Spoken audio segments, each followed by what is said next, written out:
Have turned out this afternoon or coming this evening now at St George's Park to support their teams. So perhaps a little bit more of an atmosphere than the earlier kick-off today, which saw York City defeat Woking by a 0-0. First of two cup finals are being played out today here at St George's Park. But this is the final one of the day, the National League Under-19 Alliance League Cup final. And kick-off is not a million miles away. We're around 10 minutes away from kick-off here between Hertford Town and Rugby Borough. Both good sides, as I've said, both up near the top of their division. Hertford Town going for a double. Rugby Borough aren't looking as though they're going to secure the league title at the minute. They're right at the top of the division, but not quite able to top their league. So this represents an opportunity at silverware for them in what's already been a really decent season for both sides. We saw in the game earlier between Woking and York that York were placed higher in the league than Woking and who are perhaps coming into the game as underdogs. But I think in this one, they're both good sides coming into it. And it's, whilst you could maybe pick a slight favourite, it's difficult to say that one team really outplays the other. Yeah, of course, especially with both sides being in different divisions. Obviously, haven't met this season at all, so it's hard to call it. Yes, well, both sides. Well, defensively, I've got stats for you. Defensively, Hertford have only conceded 17 goals in the league in 17, which is a goal game, of course, which is a really good defensive record. And same with Rugby Borough, they've only conceded 18 in 21. So two solid defences here today. I'd like to see how both teams really do shape up and how they've gotten that defensive sort of record and stability. Yeah, I mean, two defences then, as you say, coming into it very stern. It'd be interesting to see how that plays out. I mean, you've got to think as well, the occasion, the sort of the pressure of the day often leads to finals begin sort of cagey affairs. We saw early in the game between Woking and York that certainly the first 45 minutes, it really felt that it was a little bit flat from both sides. And that's something that you often see in cup finals. These players, they won't want to be the player to make the mistake that leads to the first goal. They won't want to be giving the ball away easily. So it leads to a little bit of a lack of expression. Whereas I think as the game went on earlier, we started to see players starting to express themselves and step forward. So it'll be interesting to see whether that plays out here. Obviously then work cut out for both attacks if, as you say, really good defensive sides, both teams coming into it with a goal a game conceded or less than a goal a game conceded. So that would suggest it's going to be a low score, but it's not always the way that it plays out. And maybe the pressure of the occasion, we saw what that can do in terms of being a really cagey game, but it can also open up a game. Mistakes can start to happen. So maybe we could see that this afternoon. How do you see it playing out?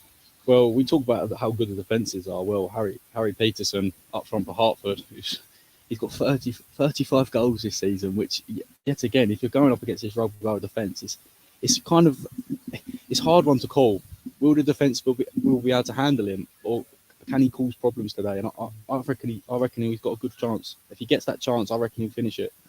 Yeah, so it sounds like it's going to be a really interesting game then, with the defence and attack sort of see how they work together in creating those chances against two very stern defences. We've got some interviews coming up with both managers, so we'll pass you over now to those interviews.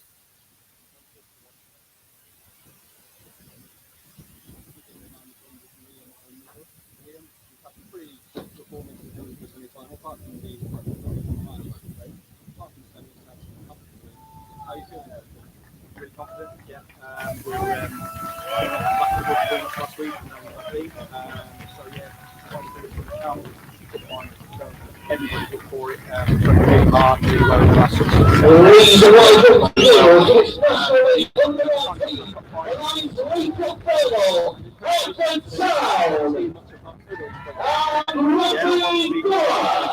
on their strengths and weaknesses, as any man would.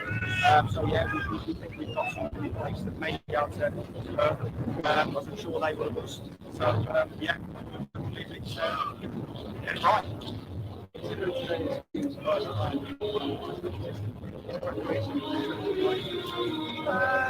I suppose due to the magnitude of the game, then possibly yes, because it's not a game we have to get this right on this occasion. But we prepare for all our opponents, so that's just what I was used to. actually really different, really, although it used to be fine.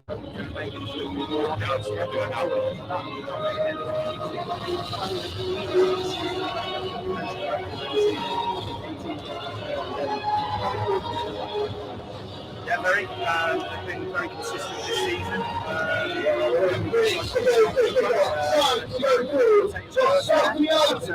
they're a good unit. Fingers crossed they can keep up. Number 2, Barry Golden. Number 3, Gerard Micheli. Number 6, Matt Borough. Number 15, Harrison Patter. Number 8, Tango Captain, Jimmy Doherty. Number 4, Ali Morgan. Number 10, Billy Marvel Smith. Number 9, Harry Peterson. Number 7, Sonny Joplin. And number 11, Jamal Owen. Looking forward to the game. And your starting 11 for Rugby Borough. Number 1, Max Harding. Number 2, Ryan Nicholson. Number 3, Aaron Heston. Number 4, Josh Baker. Number 5, Bilal Antoya. Number 6, Daniel Justin, Daniel Cole. So today is. Number 8, James Taylor. Number 9, Josh Labora. Number 10, Leo Stone. Number 11, Elliot Edwards. And number 14, Michael Black. Well, match official as far as getting appointed by the Worcestershire FA, the referee, Tim Gallagher, the assistant to our squad, Jonathan White, and the official, Ray Thompson. This is the National League Under-19 Alliance League Cup Final 2023. This is Hertford Town against Rugby Borough. Very shortly. Rugby Borough in the orange and white, and Hertford Town in the blue and white. Just going through the pre-match talks. The referee for this evening's game is James Aliban, and his 2 assistants, Ryan Price and Jonathan Price. And the 4th official is Craig Thompson. So just going through the last checks, the referee having a word with both captains. That's Jimmy Doherty for Hertford Town and Daniel Coles for Rugby Borough. And just running through all the final pre-match checks before we get underway here. So you say it's going to be a really interesting one in terms of that attack versus defence. We've seen both sides obviously at the top of their table. They score a lot, they don't concede many. Really difficult to call what way the game is going to end up playing out. They are jogging now into position, and we'll be getting underway very, very shortly. Yeah, I feel the players, they're going to start feeling the pressure now as the game's building up. They're going to start feeling it. Need to keep their head on. First 10 minutes, no mistakes. Keep themselves in the game early and see where the game takes them. I know they're not going to want to take risks either side. I feel like today we're going to see the winner from the team who takes the most risks. So I'm excited for this one. I really am. Yeah, often the way with cup finals, it's about who willing to take that risk, and willing to be a bit more expressive when often be a little bit cagey. You rely on moments of brilliance from attackers, try and unlock the defence. We saw that in the game earlier today. Bit of magic to get the only goal. Could be all it takes. Even defensively. I remember the save for Woking was amazing. We're underway. Rugby Borough playing forward on the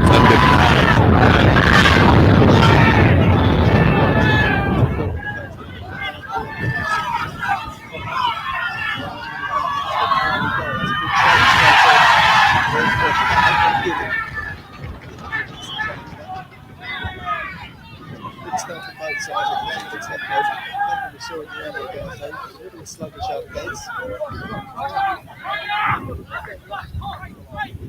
Down on it.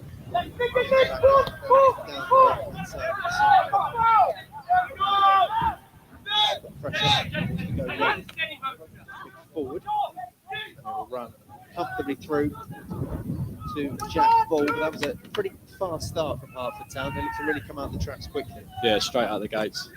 That's what I like to see. No messing about. hopefully they can keep this intensity up. Forward on the left-hand side. Lovely footwork that. Playing down the left channel, looking for the run of Harry Peterson, who's noted as a danger man. Cleared away. Jamal Obeng is already looking a threat over on that left-hand side. So some really nice silky footwork in the opening few minutes here. I think a good decision early on from the referee there. I think it's a great Sure, tackle. would. They got good drums Captain. time for that. Daniel Coles. Not just for the players, but important that the referee doesn't get overawed by the occasion, and there's big appeals from the fans there. He said that the fans would probably play a bit more of a part in this game, and immediately you saw big appeals from the Hertford Town following. The referee wasn't giving into it, stamps his authority on the game early. Yeah, on my walk up from St George's Park change rooms, seeing all the scarves and the flags, a lot more. Down the line, poked forward, the defending to do for Hertford as they knock it out of play. There'll be a Rugby Borough throw. They look to come forward, a bit of sustained pressure in these opening moments.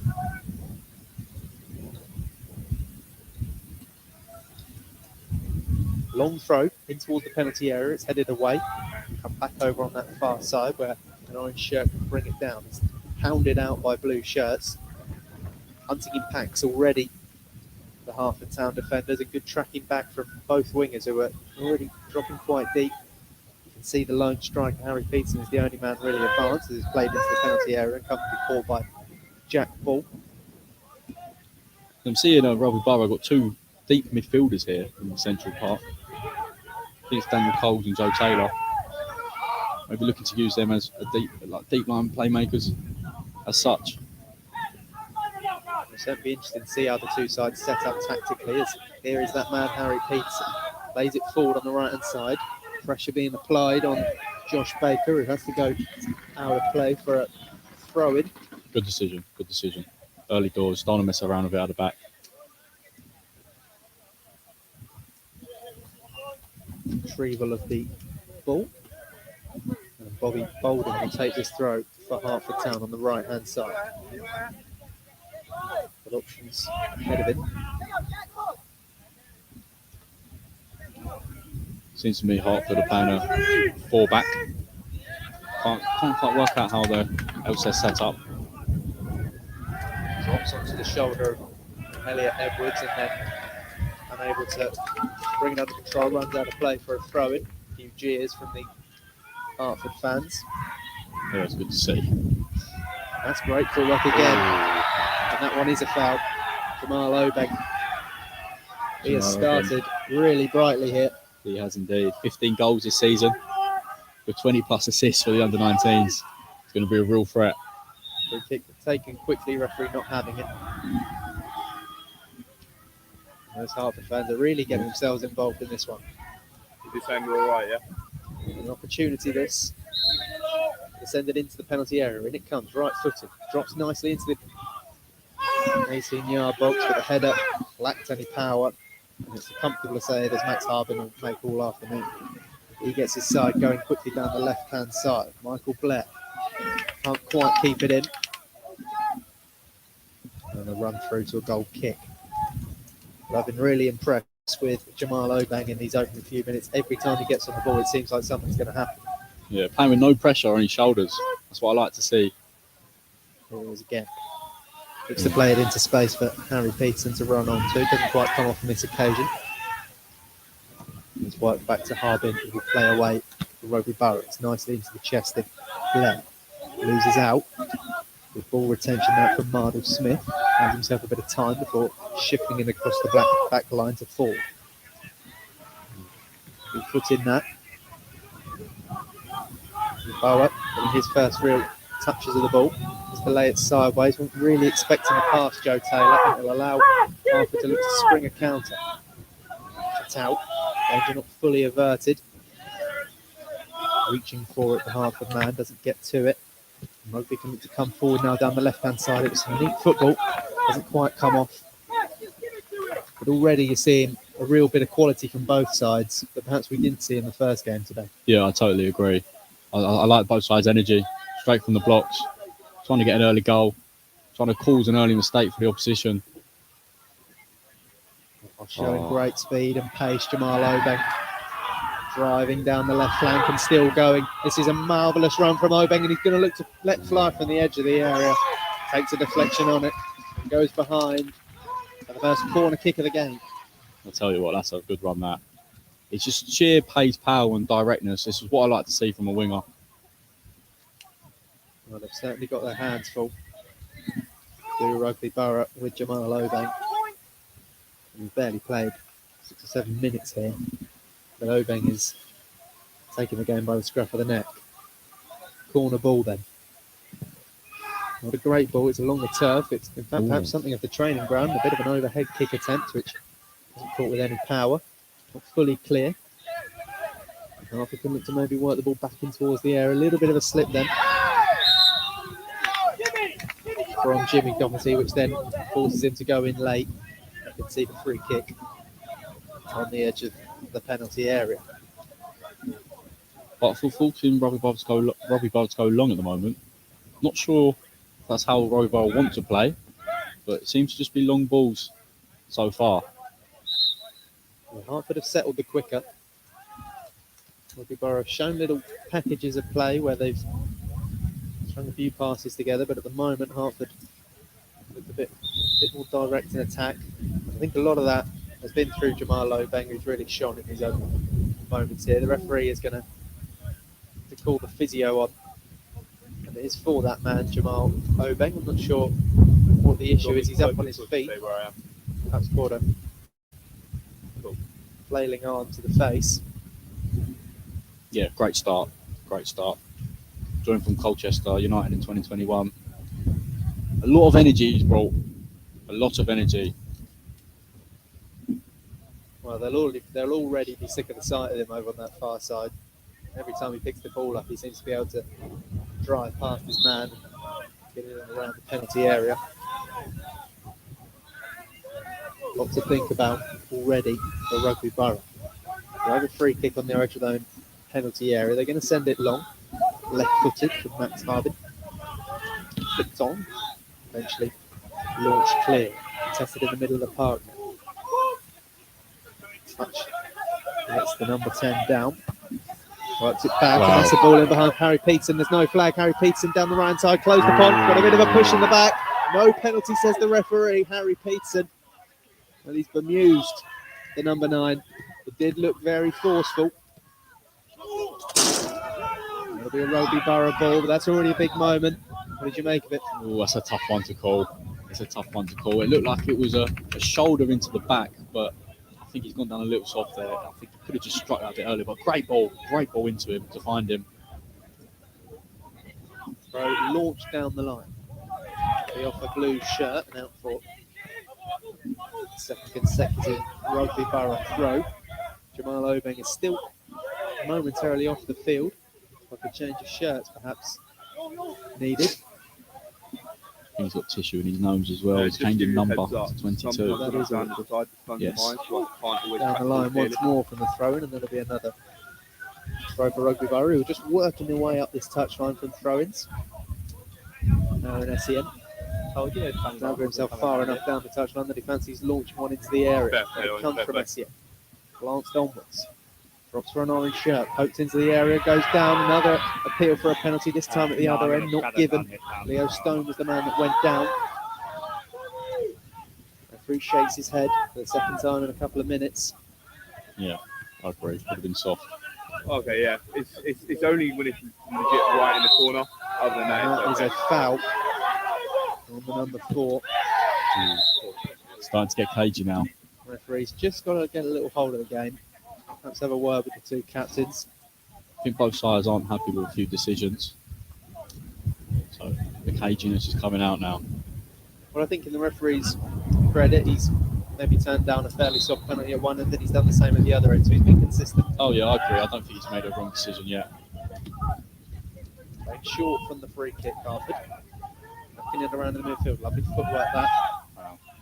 Mardle Smith It was adventurous when it comes off. As his team made a bit of space over on the left-hand side. Laid down the line, does come off on that occasion. It's picked off by Elliot Edwards, but his pass is straight out of play for a Hertford Town throw as the wind really picks up here at St George's Park. Just watching Billy Mardle-Smith for a minute. He's getting in good areas, finding the pockets, trying to get the ball and create something, which I like to see, especially from a midfielder. Yeah, we've said before kick-off that the occasion can often get to players, but I don't think there's been anyone out there at the minute that you could say that they've all really got themselves on the ball and looked to express their abilities. Yeah, I totally agree. And I think their abilities will come out more and more as the game goes on. Had a great clearance that from Nicholson. It's away with it. Maybe Borough can launch further down the left channel. That'll run for Michael Blair. He'll be onto it. He'll be Bolden with him. Blair got two blue shirts to deal with. Able to look to play it inside. It was a nice idea that. Looking for Joe Taylor. Doesn't come off. But Hertford can pick it up and play out from the back once more. I took him off a bit there because I couldn't really see the ball in. So I was like, you know what, I'd rather deal with the sun. Back to Mashani. No. Ball plays down the line. So it goes the way of Hertford. Well, that was a long way down the line from where the throw was given. Wanted to get the game going. I think there's a battle to watch out for here with it's Blair and Bowden on this Rugby Borough left-hand side. Rugby Borough keep trying to clip the ball over Bowden's head and get Blair on the end of it, but so far nothing's materialised. I feel like it's going to be a good battle throughout the game. Shown good pace already, Michael Blair. A couple of times he's put off the shoulder of the defender and to spin in behind. Patterns starting to emerge of how the sides want to play. Who's going to be the real outlets? Looks like we've got a really interesting final on our hands. This throw in for Hertford is sent down the line towards Peterson. It's headed away. Comes back down the line and been picked up by Jimmy Dodson. Shifts it back under pressure. It's launched long and in behind the Rugby Borough back line. Peterson will look to race onto it. Pressure on the back line here.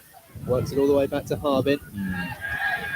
Now that is what an on-rushing forward can do to you. I mean, Harry Peterson putting himself about, applying pressure on the back line, and then the goalkeeper, Max Harbin. No real choice in the end but to take the safe option. Throw-in played infield. And the safe option being taken. Joe Taylor just puts it out of play.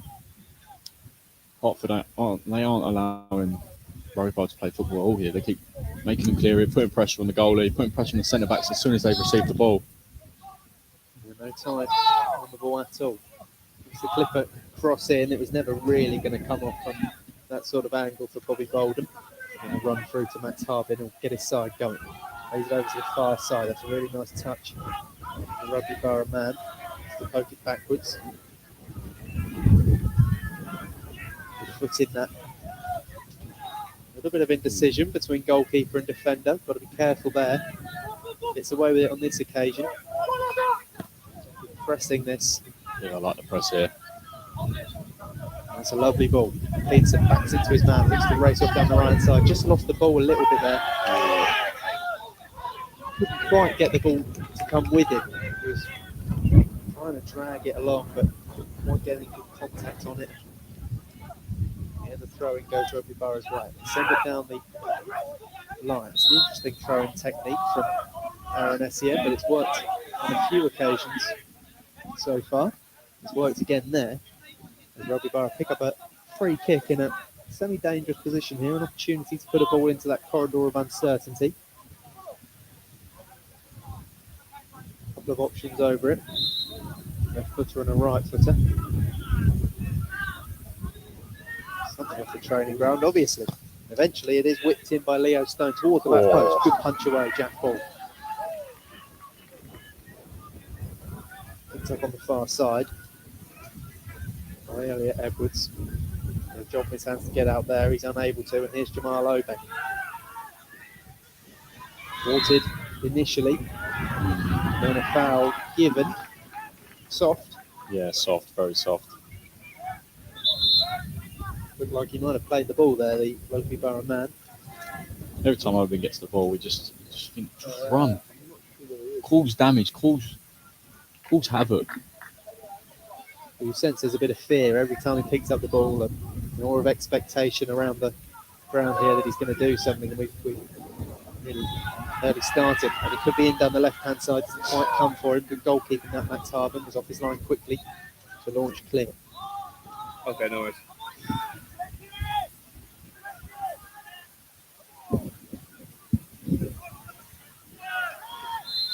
I think that's off again. Referee just maybe giving a few free kicks that wouldn't be given on another day, as Obeng picks it up. He's the danger man. Looks to play it in towards Peterson. Just slip there. Allow Rugby Borough onto it. That's a poor pass. Could be the sort of thing that allows Hertford in down the right-hand side. Great work, great strength from Peterson. Harry Peterson looking to bring it into the penalty area. It was a good recovery. Not dealt with fully. Drops with Obeng on the edge of the area. Here is Jamal Obeng. Shapes to shoot and bends it just wide of the post. And behind for a goal kick. Max Harvin was rooted there. Stood watching the ball and praying that it sailed wide of the post, not into the corner. In the end, he gets his wish. I feel that's the first of many for Obeng. I do. I feel like Obeng and Patterson, they need to have a little talk though. I think Obeng wants Patterson to come feet and then Obeng to play off Patterson, but Patterson's trying to get him behind every time. We've seen it 3 times now where the link-up's not quite there, so maybe a little conversation from Patterson to tell him, do you want it feet or do you want it behind? Down the line. Spoke about the dangers that Michael Blair's offering. Doesn't come off on that occasion. And Harper can bring away down the right flank. Pace being offered from the number 7, Sonny Coughlin. Pass didn't match. That's good defensive work. And then a good challenge comes in from Coles. Going to Hartford. Down the line. Caught them out a little bit there. Coughlin looked to be onto it. Good physical battle with Aaron Essien. To work himself a bit of time and space. Bit fortunate in doing so, but comes off in the end. They'll work it back now to the back line with Ali Muhyiddin. Mardle Smith puts it back under pressure from his opposite number. I love the freedom Mardle Smith's got in this game. I think Ben Erd's giving him the freedom out there today, and he's everywhere. He's getting in the pockets. Considering his height and his structure, he keeps the ball so well. And he hasn't. I don't think he's lost the ball yet. Played in field. Here's Obeng on the left-hand side, cutting in on his right boot, looking to slip it in for the number 8. He was making a good run there. Jimmy Doherty, the captain, just too far in front of him. And then it runs out of play for a Rugby Borough throw. It really could go either way so far. I'm looking at a little bit better, but Rugby certainly competing well. Yeah, I feel like Nicholson keeping hold of Patterson so far in that Rugby Borough defence. He's got the winning penalty in the semi-finals to bring him into St George's Park. Headed out. I just looked to clear their lines here. Hertford, in the end, the throw goes Rugby Borough's way. Well, we could be heading to penalties today if it stays level. Not if this man has anything to say about it. Joshua Bower wins his team a corner. Yeah, born in Italy, Joshua Bower. Level at the end of the 90 minutes. It will be straight to penalties to decide the winner of the National League Under-19 Alliance League Cup. First corner for Rugby Borough. You sure it was number 11?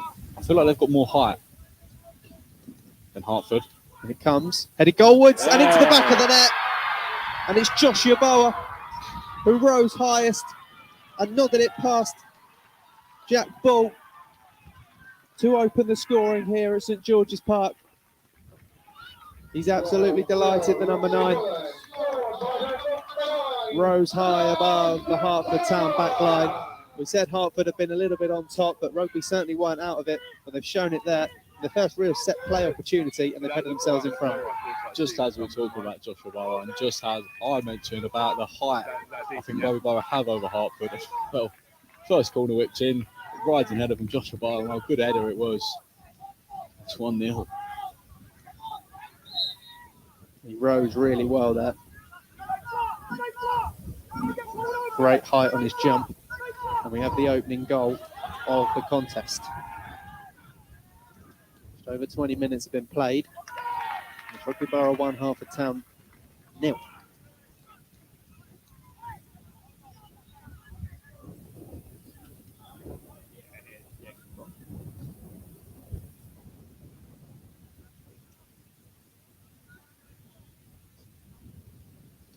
Throwing down the line.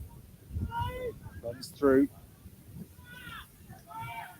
And Hertford can clear. Just important they keep their heads here, Hertford. Still a long, long time to play in this one. And they've already shown they've got threat coming forward. They just need to get back to what they were doing. Don't let that goal affect them. Oh yeah, they've posed more threat in this game, 100%. Shot from range, which is comfortably dealt with by Jack Ball. Yeah, I think Hertford, they've shown more threat this game, and I think Rugby would agree on that. But just that one chance there, it's a great header. And Hertford just need to keep their heads up. I do feel like they've been the better side. Played some good football. Doing so again here. They go long on the right-hand side, though. Well dealt with.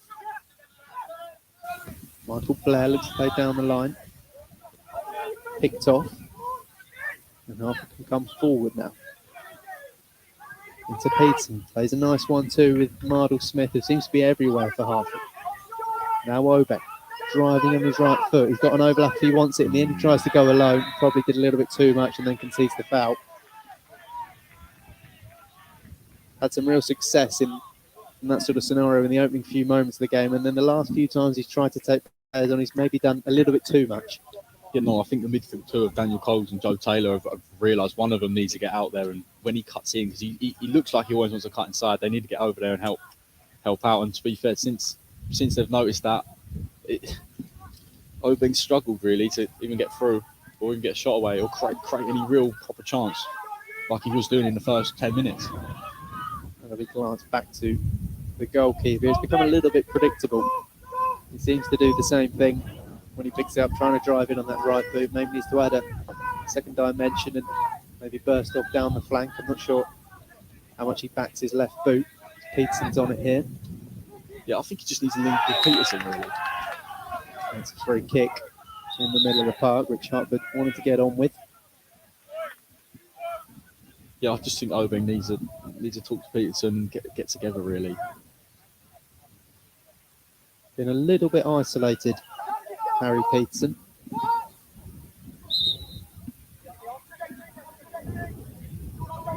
Free kick then for Hertford.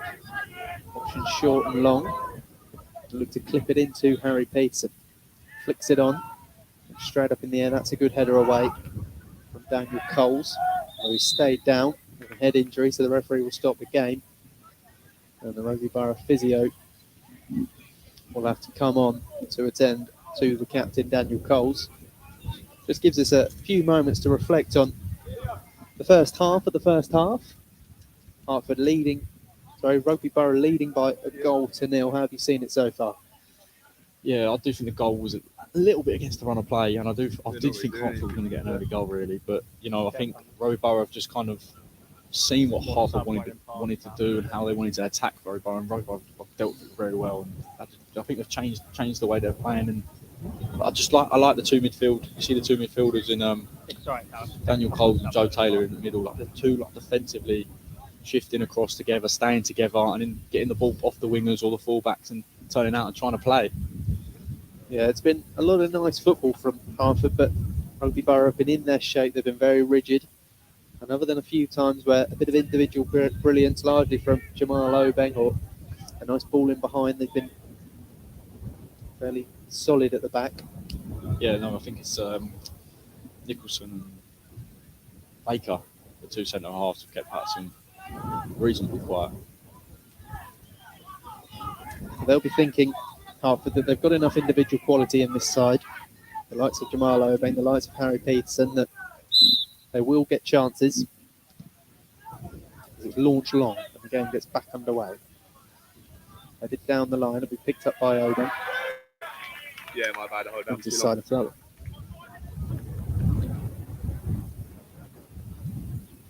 think O'Dory as well. He's right back. I'm using the rocker on the right. He's learning what Oben wants to do as well. Not just obviously the midfield helping out, but he's learning and he's telling. He knows to get to him quick, not give him any time or room. Okay, I might get that right. To proper drive at the him. front wheel is the wheel close to the lens, isn't it? Throwing them for Essiet. See, he's got long one in his locker and he sends it down the line. Okay. Flipped infield. Will drop to a blue shirt. Poke it away. The middle. Fully clear. The referee blows for a free kick. Billy Marder Smith just had a man jump on his shoulders there. Hertford have been wanting to play out from the back whenever they get the opportunity, and they knock this kick short. Down the left-hand side with Jamal Oben. He's straight on him now. Straight on him. The drive in field, and he had a hold of his arm there. A little bit too forceful on that occasion. But they won't mind that, Rugby Borough, if they can keep Jamal Oben that far away from the goal. They go long on this occasion. A little bit awkward, but well dealt with by Nicholson. Oben can pick it up, though, on the edge of the area, looking to drive forward. Quick feet from Oben, slips it in down the left-hand side. Peterson's onside, still going. John Peterson. Harry Peterson, sorry. And he just run out of room. Max Harbin makes the save. Is it better when I do it like that, yeah? Didn't get the shot off, Peterson. I wonder whether he just took one touch too many there, but it was well defended. As soon as Oben got the ball, 4 Rugby Borough players around him, but he left space for Harry Patterson on that left-hand side to kind of get in there. Unfortunately, just couldn't get his shot away quick enough. Well, it came from a long ball forward, and we haven't really seen a great deal of that from Hertford. They've been wanting to be along the floor, but certainly being able to mix up your game and occasionally go long, and we saw there that it almost paid off a reward with the chance for Peterson. Yeah, you've got to sometimes change it up, try and catch your opponents out. You can't keep doing the same thing, trying to play, especially when we're about 30 minutes in now and it's nothing's really come from it since the first 10 minutes. So you've got to switch up a little, try and go long. Now, Rugby Borough have been set in their press, and they've pressed high, but also had the ability to drop off in their shape when they've needed to, and they look to be a really well set out outfit.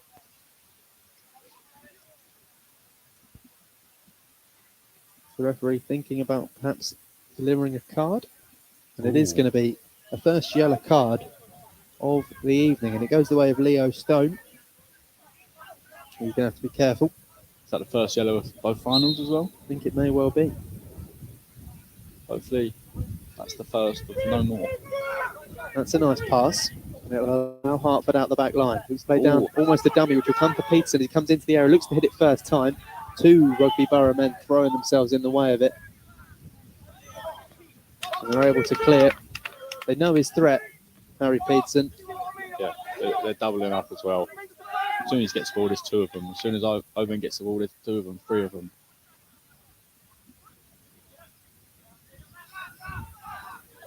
Knocked backwards. Under pressure, the back line. Got to be careful. Rugby Borough's really got a good structure in that midfield now. Hertford's struggling to break the lines. Got to be brave. Try and fire it into someone. You don't get any. That's exactly that. As Harry Peterson drops in to pick it up, and then pass lacks any quality. He was looking for Jamal Oben. Those 2 have got to try and get tighter to each other. Yeah, I think even Coughlin, he could get tighter to Peterson, sorry. It has felt as though the front 3 is a little bit too spread. Peterson offers an outlet to play off. And when they have done that, it's been effective. Yeah, maybe the same Ben Erd we'll talk to them about at half time, about just getting a bit closer together. There is a man down, and the physio is going to jog on once more. Not even just getting closer together, even like changing positions, switching in and out. Like Peterson dropping more deep, Oben coming to the middle, even stuff like that. Just switching it up, making the defenders go like, "Where's my man gone? I've been marking Oben this whole game. Why is he now on the right hand side? Why is he now drifted to the middle?" Like, cause issues just by changing positions. Even if you don't get the ball, you're still going to make your defender think, "Well, where's my man gone?" Or I'm now worried that he's going to go inside here, or he's going to now drop deep. Yeah, I certainly think it's been nice football to watch from Hertford, but it's just lacked any cutting edge, and you wonder whether it's been a little bit repetitive. But they'll back their own game. And if this is what's got them here, they'll think okay, we haven't started as well as we'd have liked, but we know we've got the quality to break this defence down, and they have created half chances. They haven't really been able to force a good shot on goal yet, but there's been opportunities where they've been getting in and around the penalty area. And they'll be thinking one big chance for Harry Peterson. Yeah, and he's got to take it. All about being clinical in a game like this. And it's tough to say how Rugby Borough are really playing attacking wise because they've really lacked chances. I know they won the one, but that's the only real chance I recall. Well, they've got their goal. They might think that's enough. Here's Bill here, look, Bill. Marvel Smith at the right back position, he's dropping everywhere. Nice ball across the middle. Obeng picks it up, knocks it past his man. Good run.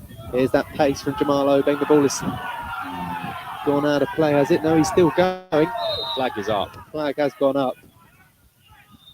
Obeng, not to know, driving forward at such pace. He was thwarted in the end either way. He must have just run out of room over on the far side. Those Hertford Town supporters have quieted down a little bit since that opening Rugby Borough goal. Sent forward. Will come to a blue shirt. Pressure in the back of the number 7. Got to be careful. Coughlin does well. That's nice play. It's Marvel Smith, who's been everywhere for Hertford. He's really dictated the way the players gone. Driving forward is the skipper, Jim Doherty. Challenge comes in, a fair one from Joe Taylor, but to no avail. I think he slipped there. To me, it looked like 230, but I think he slipped.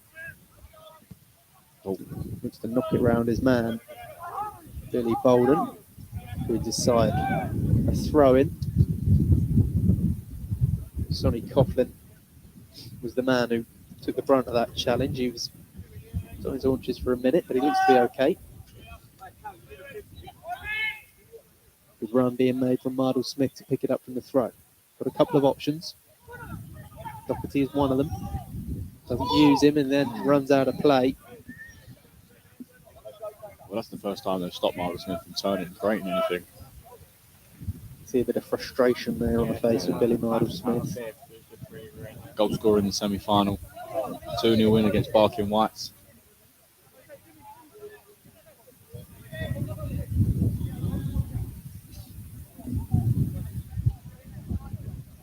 It's been a real weapon. The long throw option down the line gets them out. Not so much on this occasion though. And Peterson able to pick it up. Thwarted yet again. Battles to win it back. Harry Peterson plays it into the number 7. Good footwork.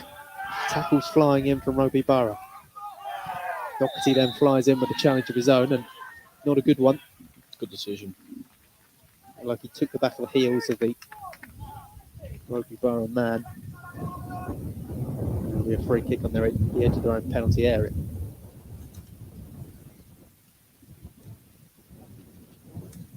Just done over 10 minutes left of this first half. It's Hertford Town 0, Rugby Borough 1. Hertford have had the better of things. They find themselves a goal down. Rugby sneaking in from a corner. Bullet header from Joshua Bower. They've been clinical. They lead. Sent forward. Able to keep it in play. Poking through to Joshua Bowe. He's got another opportunity here. He can strike it at goal, takes a deflection and goes behind for a corner kick. Just for a moment there, you thought the net was going to bulge and Joshua Bowe was going to be wielding off in celebration again. It's a good block. Crucial. It's another corner. They're second now. This has been the double. Well, the first delivery was spot on. I'd like to think Hertford will pick up their men now. Make sure, especially after that first one, the second thing you want is conceding from another corner. They'll be on their toes. A couple of runners. Played low into the number 10. Doesn't get a good touch on it. They rather caught Hertford out a little bit, but then the touch lets him down. And now there's time for Jamal Obeng to sprint off down the left-hand side, use some of that electric pace. And he's still going, Obeng. Driving past 2 or 3 Rugby Borough shirts before eventually a foot comes in and knocks it behind for a corner kick. But that's the weapon that Jamal Obeng is. The pace on the left flank. He can take you from one box to another in a split second. far as Yeah. I can go, Sam. Can you hear me, That's Sam? what you want in a winger. He actually switched Cool. just Can you like hear me, that Sam? Perfect. for a Well, Hertford corner. when it comes. Easily dealt with on that occasion. Could come back yet. Be a little bit careful there, Mashani.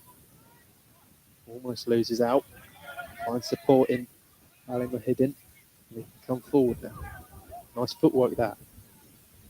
So we've got a bit of a push in the back and wins a free kick. Yeah, I've noticed Harding getting involved now more and more as the game's gone on. It's taken quickly. Mashani bringing it forward on the left-hand side. Got a bit fortunate to get away. Comes for Obeng. Looks to shoot from the edge of the area. Tame effort. Which is straight into the arms of Max Harbour. Yeah, they've not been fully tested as of yet. Look pretty confident in net.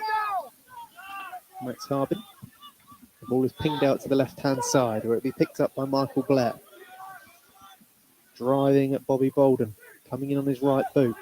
No real support. He's got 2 or 3 blue shirts around him. He'll have to go all the way back to Aaron Essia. That's picked off. Harper can come away with it now. Pressure starting to build on the Rugby back line. Beautiful touch from Jamal Obeng.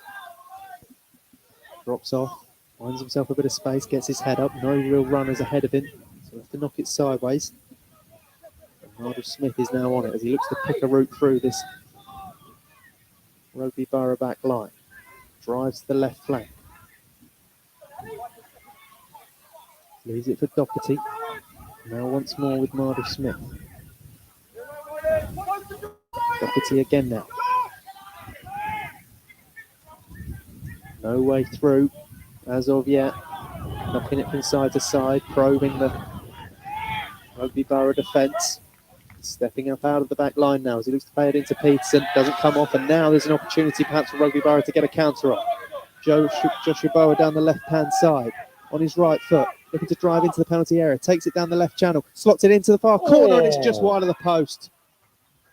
And behind for a goal kick, Joshua Bower. He's the danger man for Rugby Borough.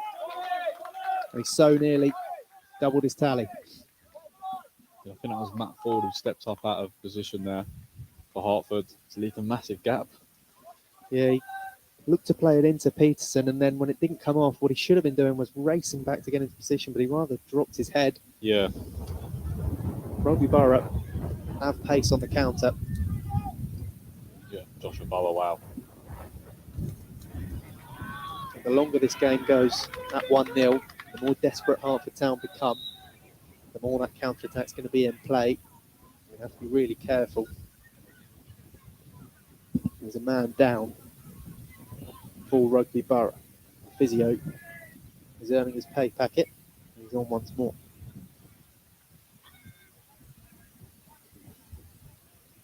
Yeah, every time Yavoah gets the ball, it's not been a lot this half, let's not lie, but he does look a threat.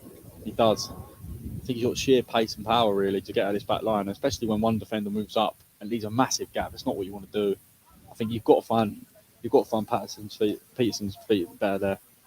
I can't go 8 times. Yeah, it's just that element of frustration for centre halves who are sat there not doing a great deal, and they see the team struggling to break them down. They think, right, I'm going to step up and try and involve myself in the attack, and then in doing so, leave that big gap. And that's exactly what Rugby Borough will be wanting. They want that frustration to lead to opportunities like that.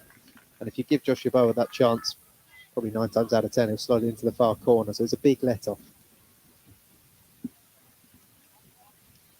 Yeah, I just saw Obeng. I spoke about him getting away from the wing, drifting in the middle. He was in the middle there for a little bit of that play in that whole build-up before Peterson lost the ball. Hertford playing out from the back. Looks to fire it in between the lines for Peterson.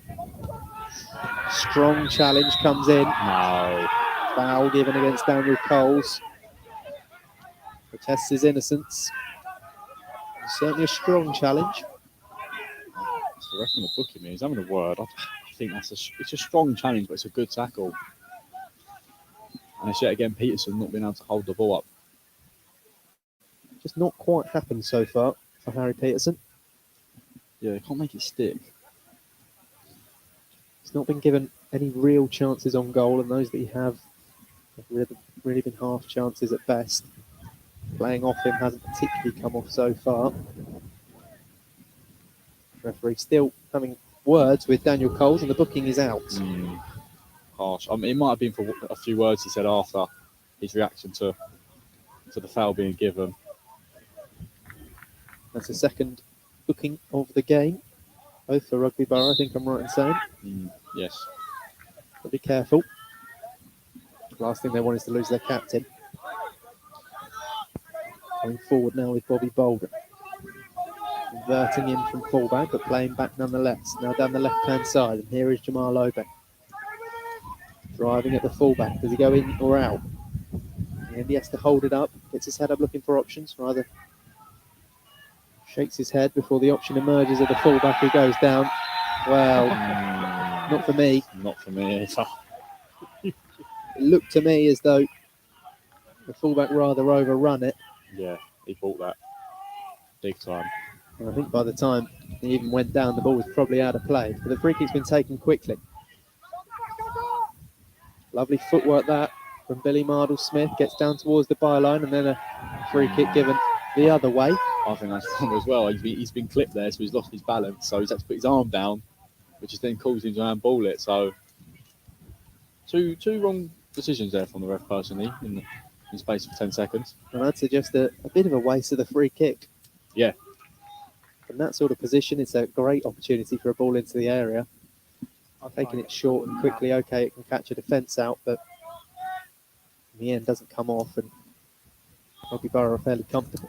Yeah, it could be argued that Hertford haven't really got the height in their team, so a free kick like that, and especially if the opportunity is to play quickly, they just quickly get it and play. But I feel like in that position, you whip that at the back post, just cause problems. Throwing then on the halfway line for Hertford Town. Referee going to make that retake, and he's just going to have a word with Brian Shani and just take a few steps back. Good to see stern officiating with throw-ins, because often you get throw-ins taken a good few metres further forward than where they were given. That'll be another throw-in to Hertford Town, just a few metres further down the line. Played into Peterson, looks to roll his man. That one did look a foul, but he's going to go on anyway here. Peterson into the area. Foot comes in, corner, kick. He does well there. And he was being held. The referee played the advantage. You wondered whether he was going to come back and brandish another yellow card, but not to be. They're looking to go short again here, Hertford. Obeng and Mardle-Smith both out there offering their services. Mardle-Smith's going to be the taker.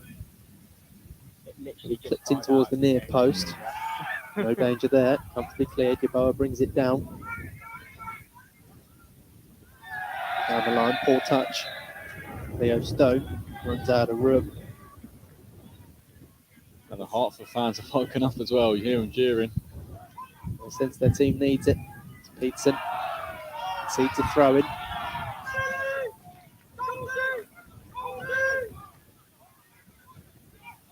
The game has been played largely in Rugby Borough's half, but they haven't looked like they're particularly worried about that. It feels like a game plan, and right now it's a game plan that's working. I think it's that their defensive record is showing, really. It really is.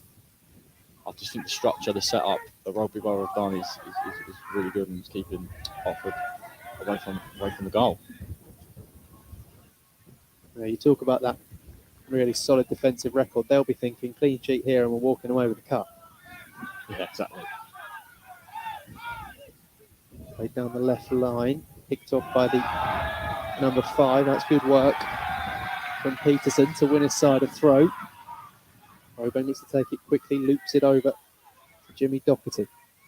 Weaving and looking to get across into the area. It's not a bad ball. It's glanced on. It will drop for the number 7 to shoot. Ooh. Got it horribly wrong.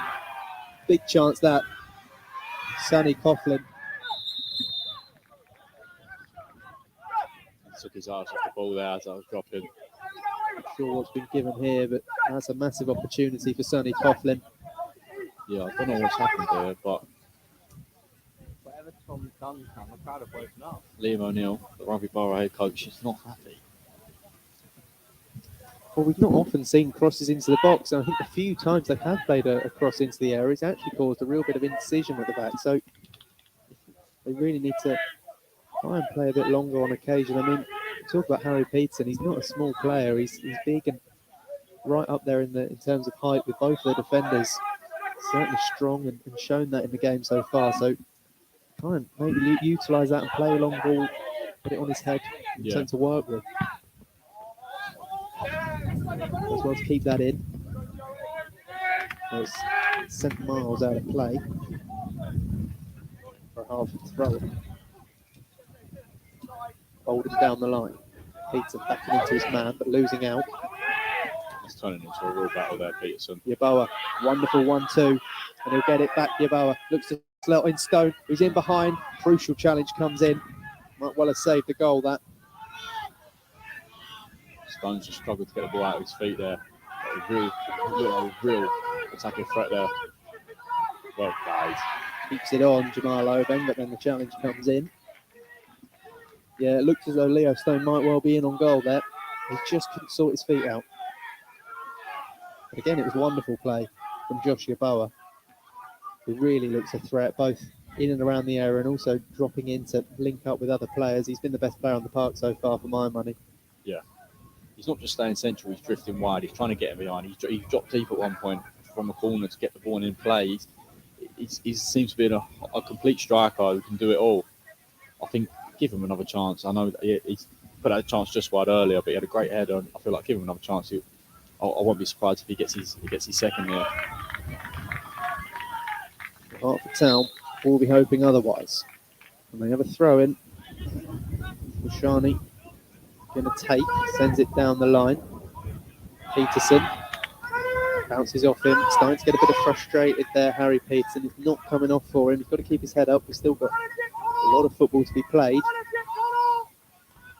But for a man who scored as many as he has this season, he's probably not used to being stifled as much as Rugby Borough are managing to do so far. Headed forward, glanced on, and it'll be launched clear and a foul given against Hertford Town man. Quite see who it was. Just to give you a heads up, the camera on the gantry is 6% now. I don't know, we might need to change it a bit later. Nicholson and Baker, I've really the camera on the gantry is at 50%. Especially in the aerial threat. Yeah, 5-0. That's a great ball. Cross field and a good touch as well. Shows good strength there. The Rugby Borough number 14. Foul given against him. Maybe a little bit unfortunate. But it's certainly an excellent ball into him and then a good touch. Yeah, great touch out the air there. Just ran out of room. I'd say he's just a bit stronger, a bit more stronger in that 50-50 there, which deemed it to be a foul. And that draws us to a close in the first 45 minutes of the National League Under-19 Alliance League Cup Final, where it's Hertford Town 0, Rugby Borough 1. The game has been played predominantly in Rugby Borough's half, but they took the lead through Josh Yeboah, who headed home from a corner kick. Is pretty much the only chance they've had, other than another opportunity which came for Yeboah when he got in the left-hand side and slotted wide of the post. Hertford Town, for all their possession, haven't really been able to challenge Max Harbin in between the sticks for Rugby Borough, and I think Rugby Borough will be pretty pleased with how this first 45 minutes has gone. Oh, 100%. I think the coach Liam O'Neill has had a system, he's had a setup, and it's working perfect. 100%. Defensively, they look so good. I think the first 10 minutes they wanted to feel Hertford, see what they were doing, and then I think after 10 minutes they've gone, yeah, we know what they want to do. Get it to Peterson's feet, out wide to Obeng, and they've done well. Yeah, I think from a Rugby Borough perspective, it'll be pretty much more of the same. I mean, they've got their goal. That would have been the plan, to get that goal and then be able to drop into this shape that we've seen them. They've been so rigid and tough to break down, and by getting that goal, it means Hertford have to come out more. It leaves them more open to counter-attacks. The pace that is offered by Michael Blair and Josh Yeboah. And I think at the moment, the game's pretty much set, exactly how Rugby Borough would have been hoping it would have been when the game started. So the second half is coming up in around 15 minutes' time. So you join us then to see how this one unfolds in the second half and see who will finally get to lift the National League Under-19 Alliance League Cup. Join us in 15 minutes or so.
Second half of the National League Under-19 Alliance League Cup final underway very, very shortly. Rugby Borough are a goal to the good via Josh Yaboa, who powered a header past Jack Ball to give his side the lead in a first half in which Rugby Borough were clinical and then sat back and really absorbed a lot of pressure from Hertford Town.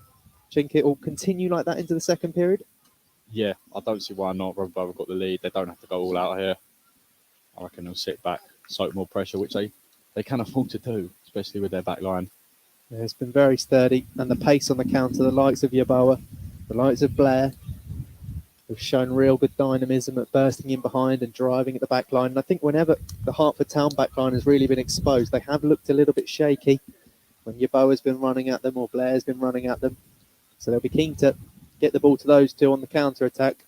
And the longer it drags on at 1-0, the more desperate Hertford will become, the more gaps that will open up. And Rugby Borough will need to exploit that on the counter. But so far, the game plan for Liam O'Neill's side has worked a treat.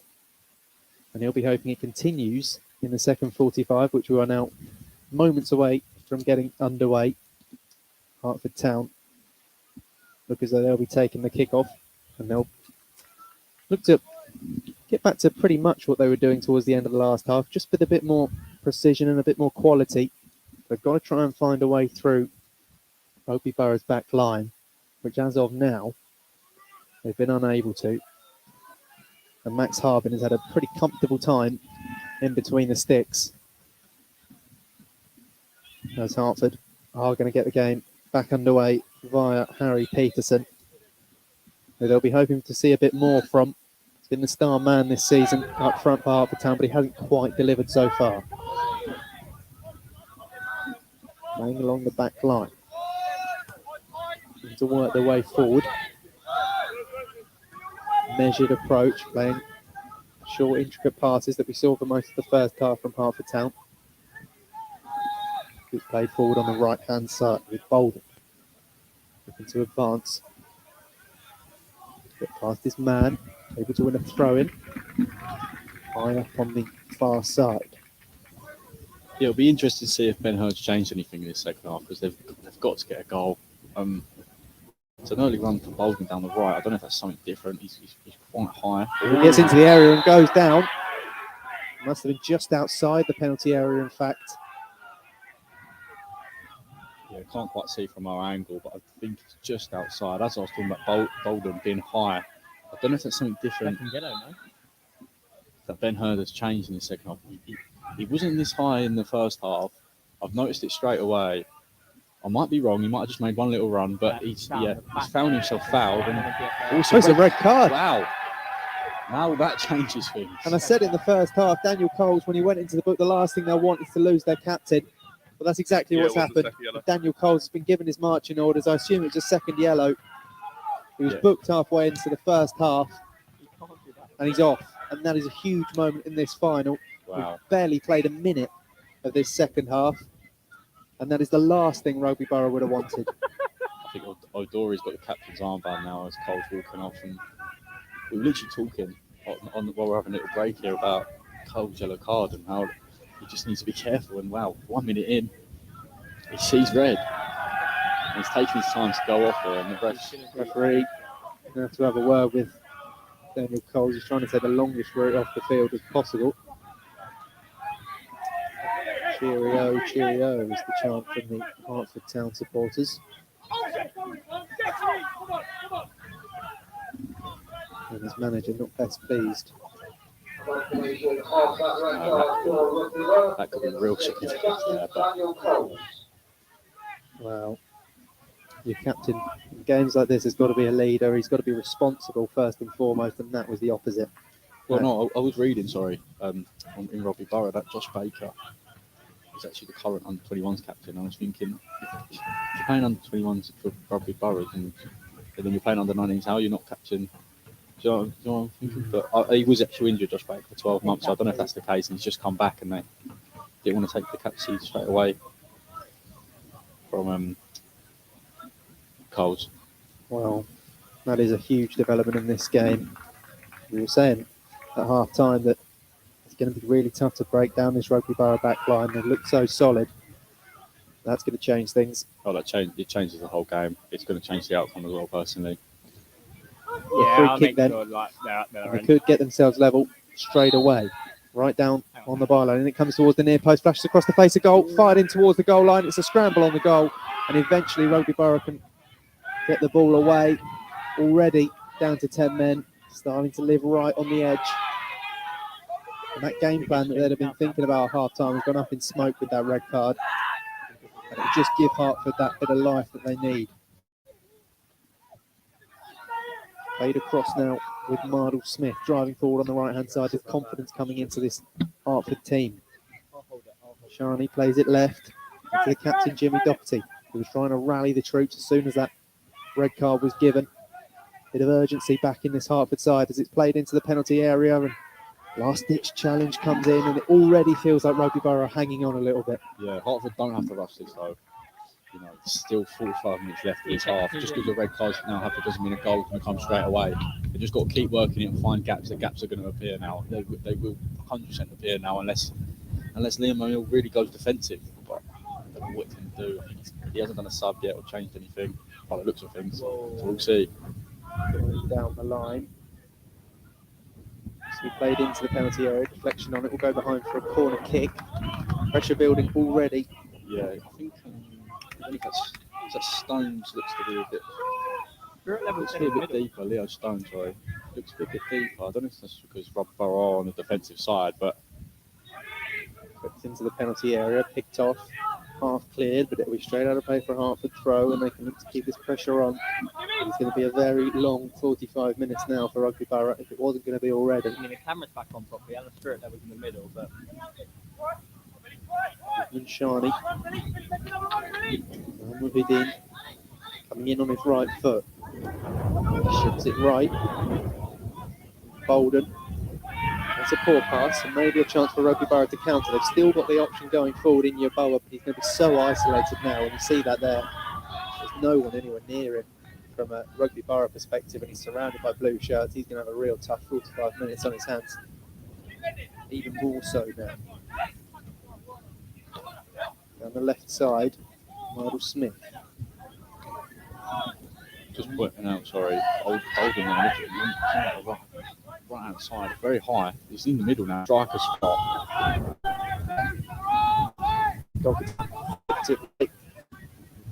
Coughlin stands across up into the middle, headed away, drops onto the edge of the area. Working angle for a shot. Mardle Smith slips it down the left-hand side, appeals for a penalty, not given. Good decision from the ref there, personally. Just lent on him a little, caused him to go off balance. I just don't think there's any real intent there. I think there's going to be a sub for Rugby Borough anytime soon. Right, it's not surprising. They've probably got to have a complete rethink after that red card. Big decisions for Liam O'Neill, the head coach of Rugby Borough, to make. They were probably underdogs coming into this one. Really going to be up against it now as it's flipped further forward. The only solace they can take is that they are a goal up. They might not be for long. The Jamal Obeng drives down the left-hand side, and a good challenge comes in from Josh Baker, puts it behind for a corner kick. Pressure is building.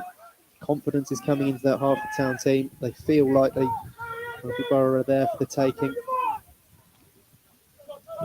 Corner comes in towards the near post, flicked away, not fully clear. Drops onto the edge of the area for Munshani. Back out to the left-hand side. Muhyiddin bringing it more central. Space for a shot if he fancies it. He does. It's well blocked. Allow Rugby Borough to clear and maybe get a counter on. Yeboah, you've got a one-on-one with the defender here. Another man getting back to cover. 2-on-1 for Yeboah to try and hold the ball up for teammates to arrive. He's got orange shirts arriving. He's still going, Yeboah. He's done brilliantly.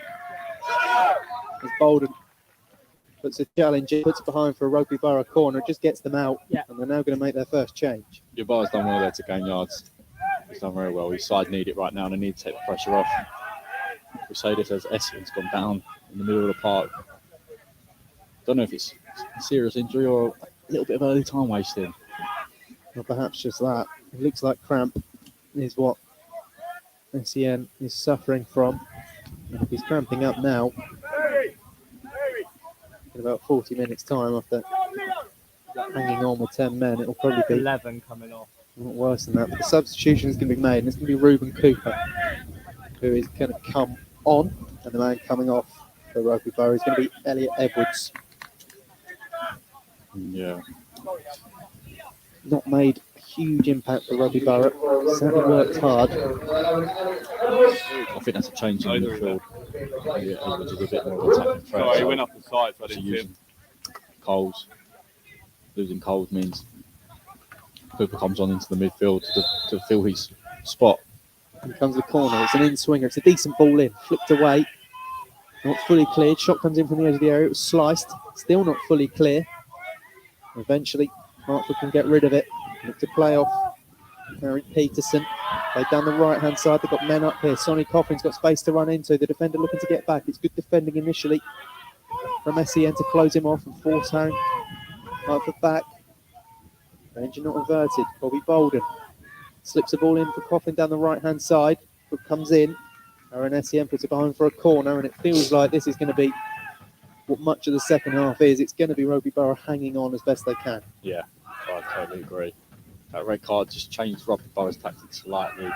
They're going to still be on the back foot like the first half, but now with a less of an outlet, less of a man back defending, less of a body on the line. I think it's a matter of time before we see a big chance for Hertford. We might get one here as Mardu Smith plays the corner in along the flow. Comes to them. Peterson, who can get a shot off, blocked it, probably would have found its way in had the block not come in. Puts it behind for another corner. Shouts a handball there. This time the corner's taken short. Looks to play a 1-2, doesn't come off, goes behind for a goal kick. But that opportunity for Harry Peterson. He struck it with some venom. His body's on the line for Rugby Borough. Yeah, a few shouts a handball there from Hertford. I failed to see, really. I did think it was the goalie that saved it, but I'm not too sure. I think the handball would have been harsh, very harsh. Well, the referee certainly didn't see anything. It'll be a goal kick to Rugby Borough. He's taking his time here. Max Harbin. Launched forward. Going to drop to a blue shirt.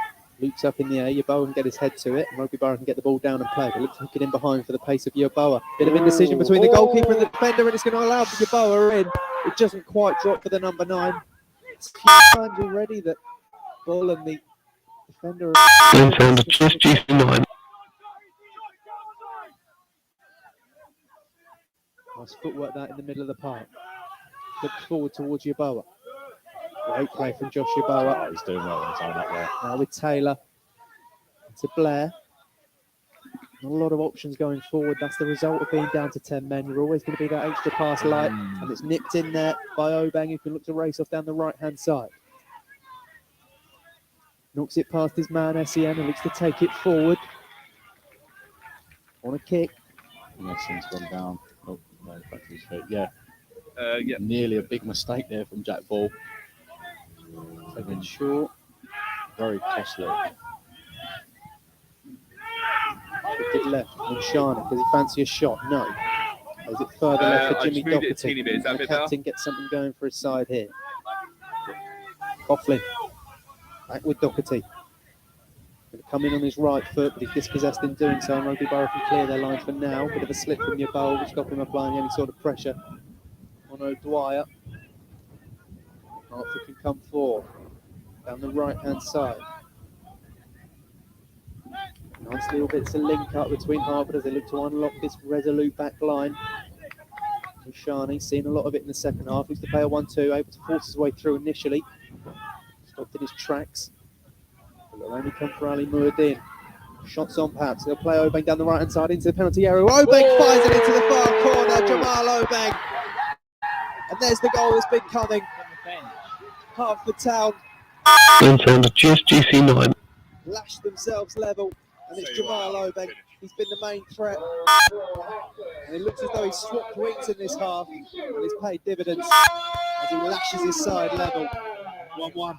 Yeah, that's how it been. Just Just GC9. putting on that right hand side. was only a matter of time before they broke the lines, created a chance. Obviously, Peterson's chance earlier from the corner, but it's a matter of time before they broke the lines from open play, and he smashed it across goal. And we spoke about him earlier about how he was getting down that line and causing a massive threat. Well, there you go. There's his goal. It's fully deserved. It was a huge ask now, Rugby Borough. Yeah. They would have gone in at half-time a goal up and thinking you're 45 minutes away from lifting the cup, and now sat here at 1-1 down to 10 men, and we've only played 13 odd minutes of this second half. Got to ensure the heads don't drop. It's still 1-1. That's got to be the message. That they've got to get themselves up and go again. Hertford. Essie's coming off and picks up a knock. He's been going down a few times. It's Jack Shepherd. I'll see if they can change the shape here. The Rugby Borough. I think they might have gone to like a three back with high fullbacks, which they need a goal now. Shepherd picks it up on the right hand side. First impact. Just to slip through your bow up. Frustration's already starting to show. Through your bow up. Hertford come forward and spaces are emerging all over the place now as Sonny Coughlin drives forward, gets past his man, driving into the penalty area now. Coughlin looks to square it across the area. Dealt with for now, but not fully clear. Lovely touches that from Doherty, pokes it back towards Coughlin, who's in here. He'll look to shoot. Max Harwin gets down to deny him. Rugby Borough can clear their lines, but they're hanging on. It feels like a matter of time. Yeah, Coughlin just lost his foot in there. Driving forward out the defence. O'Dwyer looks to slip it down the right-hand side for that man, Jamal Obeng. He'll be oozing confidence after that stunning leveller. I think the whole squad will now. Hertford have got the confidence running through them, especially knowing Rugby Borough there for the taking. As soon as you unlock this defence once, you've got the confidence to do it again and again and again. The longer time went on without a goal, the more worried they'd get about scoring, the more they'd panic. But the fact they've got that goal early so soon after the red card is so good, especially from Hertford point of view. Watch Clear got caught in the wind a little bit. Drops to a blue shirt. Andrew Smith looks it wide right, played down the line. Now into Peterson. Andrew Smith. Now on the left flank. Coughlin, who's seeing more of it. Shine comes inside. Touch from Bolden wasn't the best. Will allow Rugby Borough to clear their lines, but it's been about as bad a start to the second half as Rugby Borough would have feared. Yeah. Conceding, going down to 10 men. Couldn't have gone a great deal worse. And it couldn't have gone a great deal better from a Hertford perspective. We were being really frustrated within the first half. It's working it along the midfield. Rugby Borough so deep in their own half now. Peterson looks to play a little flick off to Bolden. Doesn't come off. Comes back to Peterson, who fires a shot goalwards and stings the hands of Max Harbin. He's going to become very, very busy, you feel, with Rugby Borough. They're going to force this game any further than 90 minutes. Penalty shootout awaits if it is level, so that's some incentive perhaps for Rugby Borough if they can hold on at 1-1. And it's the lottery of penalties. That's a long, long way away yet. Play that down the left-hand side. Looks to poke it into the channel for Yeboah. He's still a threat up there. He pulled back for a foul on Leo Stone. He did good job there. Able to muscle off the man and poke it down the line. But these are the sort of scenarios they've got to make the most of now, Rugby Borough. If they're going to win this in the 90, you feel a set piece or a counter-attack. It's going to be the way they do it. Yeah, especially with Yeboah's up front on his own now. He's isolated, especially when they're Rugby Borough sit back and defending a block. But yeah, chances like this, especially with their height, you can see it. Number 5. Yeah, I think you did the smart thing of doing the first thing like this. Got the height there. Nicholson as well. It comes from Taylor, looping into the area. And a bit of indecision between defenders and goalkeepers. Goes away. No pressure on the headed clearance there either. No orange shirt attacking Lets it. it run out for a throw in. I thought that might well have been a Hertford ball, but it's given Rugby Borough's way. They look a little deflated, Rugby Borough. I'm just looking around at the midfield here.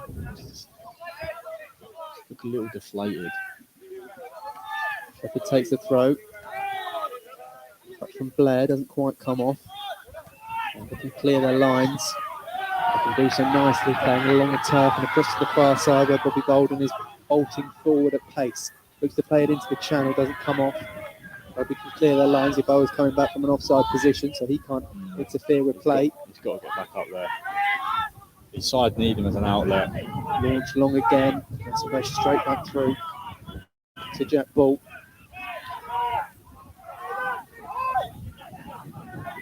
We struggle to see where the chances are coming from for Rugby Borough in this second half. So we've got to keep believing that a mistake will come, or a set play or something like that. But right now, they're really under it. Doherty driving forward down the left-hand side, good foot in. They've started to just look a little bit more solid defensively again, Rugby Borough, in the last few minutes, but just no ball retention. They were struggling to keep the ball with 11 men on the field, and even more so now as it shifted across to the right-hand side for Bolden. We've seen a great deal of it in this second half. Plays it cross-field to Mushani. Down the left flank, there's space here for Sonny Coughlin. He's driving at the fullback and into the penalty area. On his left boot, looks to stand it up into the near post, but it's a comfortable catch for Max Harbin. I think Rob Borough just need to have like a breaking play, or someone goes down injured. They don't even get the boys back together. Talk about what they're going to do here, because I just don't see any structure of what they're going to do. I don't know if they're just going to play for pens, but on the counter, there's nothing there. Borough gets up, looks to make the most of it.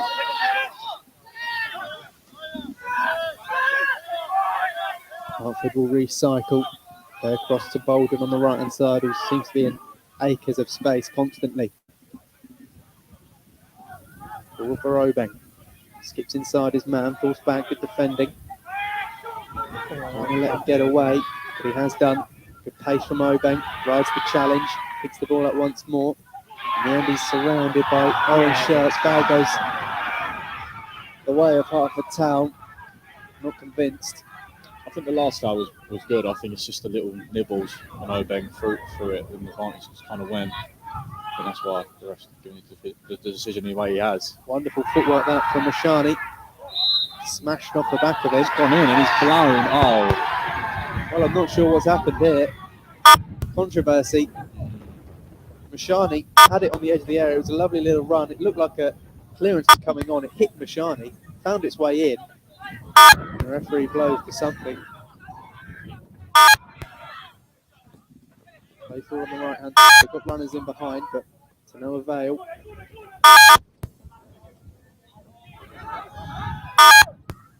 Dwyer picks this up. The Rugby plays forward on the right side. It's in towards Yeboah, headed away.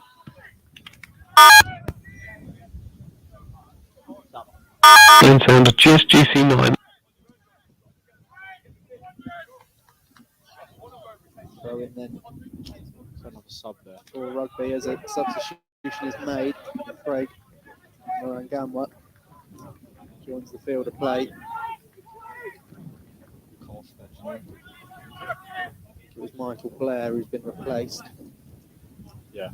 Didn't quite happen for him in the second half. Since going down to 10 men, he's really not seen a lot of the balls. It's an understandable change, despite him being one of the standouts in the first 45 minutes. Bit of confusion, I think, amongst the officials as to whether Michael Blair had actually exited the field of play. Yeah, it was a quick sub. He had done. No underhand tactics of Rugby trying to work their way back up to 11 men. Throw sailed down the line. The referee, and they can take that throw again. I'm not sure exactly what happened. I think he said wait for the whistle, which I didn't know to blow the whistle for throwing. But Down the line comes the throw. Flipped in field, play to feet. Always get a foot in though, Rugby Borough. Looks to burst up down the right hand side. Looks to play through to Yeboah. Shepherd clips long. Runs straight through to a blue shirt. That man is Data, and he can shift it wide right for Bobby Bolden. Played down the line. It's a great ball. And in behind is Harry Peterson. Can he bear down on goal? He gets past his man and fires it into the near post. Another good save from Max Harbin. great save.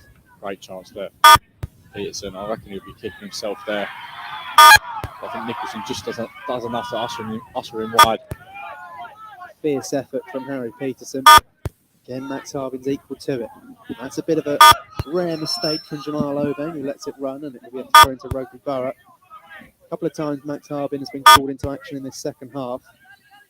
Not a lot he could have done for the goal, but he's made a couple of decent stops. The more saves he makes, the more confidence he'll start to be building up. They want to be clinical and take a chance soon, Hertford Town. That's nice footwork, and you can look to burst away for Rugby Borough. Great challenge comes in from Mushani. Another good tackle. This time from Conal O'Dwyer for Rugby Borough, which brings his side the frame.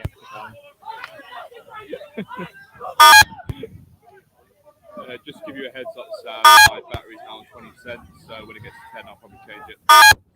Down the line from the throw. Knocked in field. Flicked then in behind the Rugby back line. Peterson looks to let it run. To race on after it. Just about well done enough by Josh Baker. Does anyone know the minute of the match for him?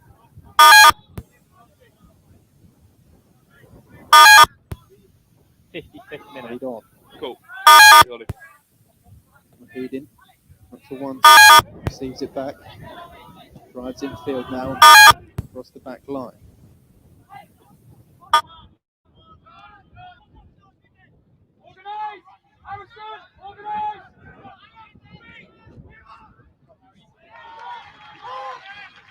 Forgot about you.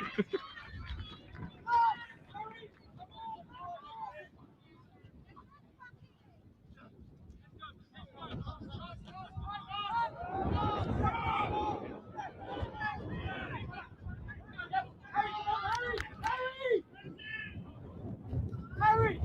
Come on! First one, second one, they are too high!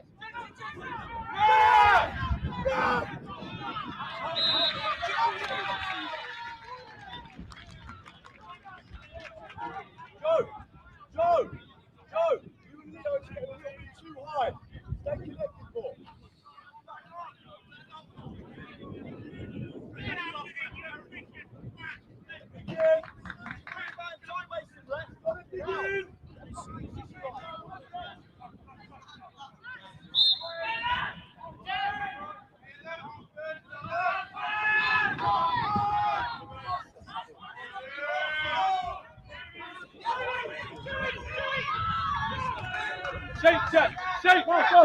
Shape!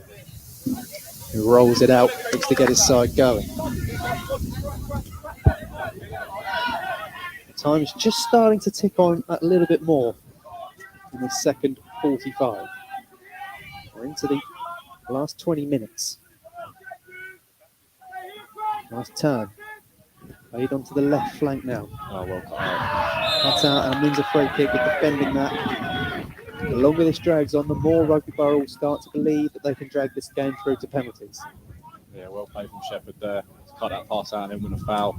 We're going to see a lot of that for the last half an hour.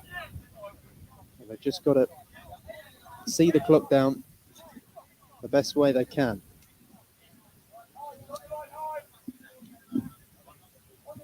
Launch forward from the standing skipper, O'Dwyer. Drops down for Joe Taylor. Into Stone. Bit of space there. Driving in towards the edge of the area. Crowded out by blue shirts. They work it well. Hertford defended really well in this second half. That's a nice ball in towards Peterson. Great challenge comes in. And Stone can bring it away now. Leo Stone weaving in and out of players. He's got options on the right-hand side. He looked to pick one out. The man was Jack Shepherd, but he just gets the pass wrong and it'll roll behind for a goal kick. A great bit of footwork there by Marty Smith. Just on the edge of his box. Turns out lovely. But yeah, Borough seem to be getting a hold of the ball a bit more now and seem wanting to attack. Those tactical changes have worked to an extent, at least, for Rugby Borough. But still at the more likely. Murudin comes forward now on the right-hand side. Mardle Smith. Bobby Bolden. To play it back to the number 10. Bolden goes against Hertford Town. Rugby Borough just starting to rally a little bit. Yeah, it seems like they've gone to a 5-back with a 3 in the middle, which seems to shuffle across when defending. And then your Borough up front on his own, isolated, but he drops deep to try and receive the ball and play, and they seem to try and play off him. But Hertford seems to just keep trying to switch the ball in the air. I don't know why they ain't keeping it on the floor and trying to break this Rugby Borough side down. Shani on the left-hand side, knocks it infield for Murid. Further right, that's a nice ball in between the lines. Didn't quite work on that occasion, but that's what he's going to take. Marvel Smith seems to be one of the more confident players to play those sort of passes when he's on the ball. Will be Bolden. And with Jimmy Doherty, the skipper. Shifts it to the right-hand side. Marvel Smith. Cross comes in towards the back post, looping. Flicked away, not fully dealt with. Obeng will look to make it his. Shepherd in his back. No fouls as the Rugby Borough coaching bench. Not for now, anyway. And Heading can shift it further right. Bolden. Nice ball into the channel that. Coughlin latches onto it, weaves in and out of a few orange shirts. Now into the penalty area. Coughlin looks to tee up a man for a shot on the edge of the area. It's a good challenge that comes in. Can't bring it away though, and the pressure will stay on. Mashani, nice footwork in between a few players. That's the left-hand side for Obeng. Stands up his man. Will he go in or out? He'll go out, and he'll look to bend the ball to the back post. Peterson was there. It's flapped away by Max Harbin. That wasn't particularly confident. Does just enough, the goalkeeper. Obeng back on his left-hand side now. Switch sides again. And I must say, Mahardin and Mashani are really getting on the ball more. Trying to break this side down, Rugby Borough side down. That's a nice play over on the right flank. Bolden can slip it in. Mardle Smith looks to play it into the penalty area. Just snuffed out. Rugby Borough living dangerously. He needs to get closer there, your Borough. He's their out ball. He needs to be showing. Had that little period of possession, Rugby Borough, but now it's become all too easy for Hertford to get themselves on the ball every time. Oh, Shepherd, That's great play from Shepherd. Now we can look to burst off down the right-hand side. He's got Yeboah in the channel. Here is Josh Yeboah. Can he get past his man? It's a good challenge. Comes in from Matt Ford. Yeboah's gone down. He's got a bit of strapping on his right knee, so I wonder whether that's something to be concerned about. And he's to have a little bit of pain in that area. Conversation as to whether the physio is needed. Shepherd hasn't put a foot wrong. Yeah, he's come on with some red flashing things. He's playing sort of the right back, but right wing back area. Obviously, them being down to 10 men, he probably can't exploit his right wing back role as much as he wants attacking wise. But defensively, he's been perfect. He's been excellent since his introduction shortly after the red card. A lot of pressure coming on, so Josh Yeboah is down receiving treatment. They won't want to lose him despite really not having a great deal of attacking opportunities in this half. Yeboah, if they get a chance, they'll want it to fall to him. And Yeboah is going to come off. And there's going to be a change, and it's going to be Russell Gavidi who's going to enter the fray. And Josh Yeboah, though at half time, with the only goal of the game, might have thought he was going to walk off the hero here at St George's Park. Brilliant. Well, now all he'll be hoping is he leading on the winning team. Still up against it, Rugby Borough, but they're getting further and further towards penalties. 41. I really thought this second half was going to be his. I really think he was going to get a double, and I really thought Rugby Borough defensively were going to keep their clean sheet and go on to lift the trophy. But so with the red card, it's changed drastically, and the Borough looks destroyed on the Rugby Borough bench. Well, I think something this will offer is a bit more height, and Russell Gabidi is already putting himself about up there as the throw's taken down the line. The other substitute, Marangan, that looks to get onto it, but can only poke it behind for a goal kick. We're into the final 15 minutes here, and it's 1-1. It'll be Bolden, forward on the right-hand side. Gabidi already putting himself about and fouling Bolden in doing so. Yeah. Height difference there. There is Bolden now from the resulting free kick. Doherty shifts it to the left-hand side for Mashani. Further left for Obeng. Still the main outlet. Coming forward is Jamal Obeng, and he's the man who got the equaliser. Muad'Din, edge of the area, shifted across to the right-hand side. Bolden. Nice footwork, but can't get away. They seem to continue to have a double up on Hertford's wingers, despite being down a man. Rugby Borough. But regardless of what happens from here, their setup for the last 20 minutes has been excellent. Shepherd flies in. That was a little bit rash, and Oban can look to get away. He's then taken out on the edge of the area by Conal O'Dwyer. That's poor from Sheffield. I'm sorry, he has played really well against Oban since coming on, but I don't know why he's dived in there. He's been doing perfectly. He's keeping on his feet, reading the ball, reading what Oban's going to do. He didn't have to slide in there, and the ref's going to have a word here. It may well be a booking. It was quite a rough tackle. For the other tackle. Well, you could quite happily give a yellow card for both, I think. Yeah. The second challenge was from Conal O'Dwyer, and he certainly had no intent to play the ball. Number 5. The now skipper. That is a booking for Conal O'Dwyer. One he just had to take for the team there. Yeah, I think that's going to be the first of many. As I said earlier, I was hoping the first card we saw was the first of no more. I don't like a game of cards, but I feel like we're going to see a lot more, especially if Rugby Borough on a time waste to go to penalties. Well, an opportunity from this free kick. Billy Mardle-Smith is stood over. It's a two-man Rugby Borough wall. Gabidi has remained forward. Everyone else is back in and around the penalty area. Hertford have sent the big lads up from when the the back. sub's made, if you can spot the guy walking off, Mardle-Smith slips it down the left channel for Jamal Obeng, who's got a free range across the back post. Header comes in, it's across the face of goal, and Rugby Borough can launch it clear up towards Gabidi, but it won't reach him. Hertford can get the ball down and play. I think they're expecting a change. Hertford, they might not need it if Obeng can drive in towards the area and fire it in towards the back post. It's a brilliant ball in for Jamal Obeng. What a ball. Right on that back stick. And it just needed a touch from Harry Peterson, but he couldn't get it. And they're going to make a change here, and it's going to be the captain, in fact, Jimmy Doherty. He's going to be withdrawn, and in place of him, Cormac Clark will join the fray. The armband is handed over to Billy Mardle-Smith. And Jimmy Doherty goes off to some applause from the Hertford support. Cormac Clark with an opportunity to make himself the hero. Max Harbin launches this long on his left foot. Flicked on. He dropped to an orange shirt. Couldn't get it under control though, Morangamwa. Mashani. He slipped over his own feet there. Bit of fortune to come away with the ball. Gabidi was bearing down. Bring it away down the right-hand side. Bolden now on it. Driving infield. And pick this lock. With a stern Rugby Borough defensive rear guard effort. I think Clark's come on to try and break passing lanes as well. First touches for Clark, and he shifted to the right-hand side for Bolden.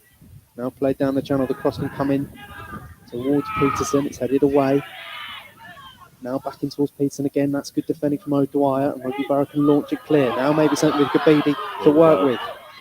He'll get the ball to his feet here, Gabidi. He's got no real support. He's holding it up in hope of someone arriving. He's surrounded by 3 blue shirts. In the end, there's not a lot more he could have done. Good foot in from Shepherd. It bounces straight to Matt Ford. Hertford can come away with it. Into the final 10 minutes. Penalties await if we don't get a winner. Mashani. For Obeng on the left-hand side. Driving at Shepherd, coming in on his right foot. That's flick from Mardle-Smith. Bolden plays it into the channel for the number 12, who's looking to make an instant impact, goes down. Half-hearted appeals for a penalty not given. Rugby Borough can flash it clear. I think there's appeals for a free kick for Rugby Borough and a penalty for Hertford there. Neither given. And the throw in to Hertford, which is taken down the line. Into Harry Peterson, holds it up, slips it into a teammate. It's with Sonny Coughlin into the area. He gets it wrong. Can only deflect it behind for a corner kick. Well, it's from that exact corner that Rugby Borough took the lead. Seems a long time ago now. Yeah. It's still sunny at that point. In comes the corner. Headed away, poor delivery. Mangawa sets up in chase, but he's second to it. Shani. A bit of a stray back pass. Launched forward then. They dropped to a blue shirt in the middle of the park. That man is Mardle Smith. Sorry, that man is Cormac Clark, in fact. He plays it out to the left-hand side for Jamal Obeng. Again, driving at Shepherd.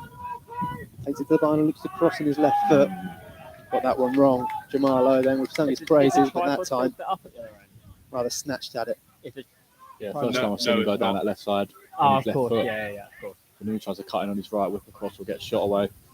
But I must compliment Hertford's defence. I know I've been complimenting Borough defence all day, especially before the record and even after. But I must say that even though Yoga causing issues, they have got defended very well. Flicked infield. Straight up in the air. Maybe Borough will get the foot to it first and send it clear, but it drops straight to the blue shirt. That's not a great header. But we have to go long. Beatty to make something of it, but he's been given a tough job up there. That's a nice ball. Shepherd can knock it infield towards Gabidi. He'll get us back into the man and receive the ball. Goes down, looks like a free kick and is.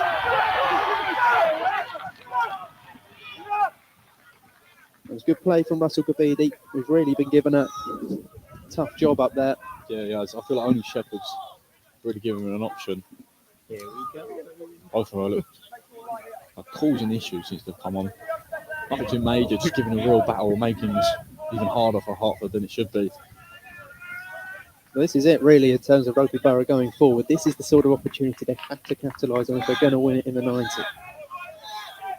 Joe Taylor is going to be the man. It'll be a left footer. Two-man wall for Hertford Town. You'd certainly assume it will be a cross. He's actually got Shepherd to his right. It's completely unmarked. Not going to use him. He's going to swing it towards the back post. Headed away, but straight up into the air. Punched then by Jack Ball. Little run over to the far side. And they're able to keep it on Hertford Town. Yeah, sorry, that just went into... Harry Peterson to play down the line. And then goes in too forcefully. Sees a free kick.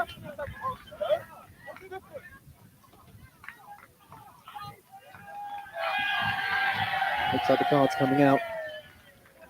Rugby Borough here complaining about Hertford's time wasting. I think it'd be the other way around. Yeah, I'm not sure they'd be too worried. Yeah.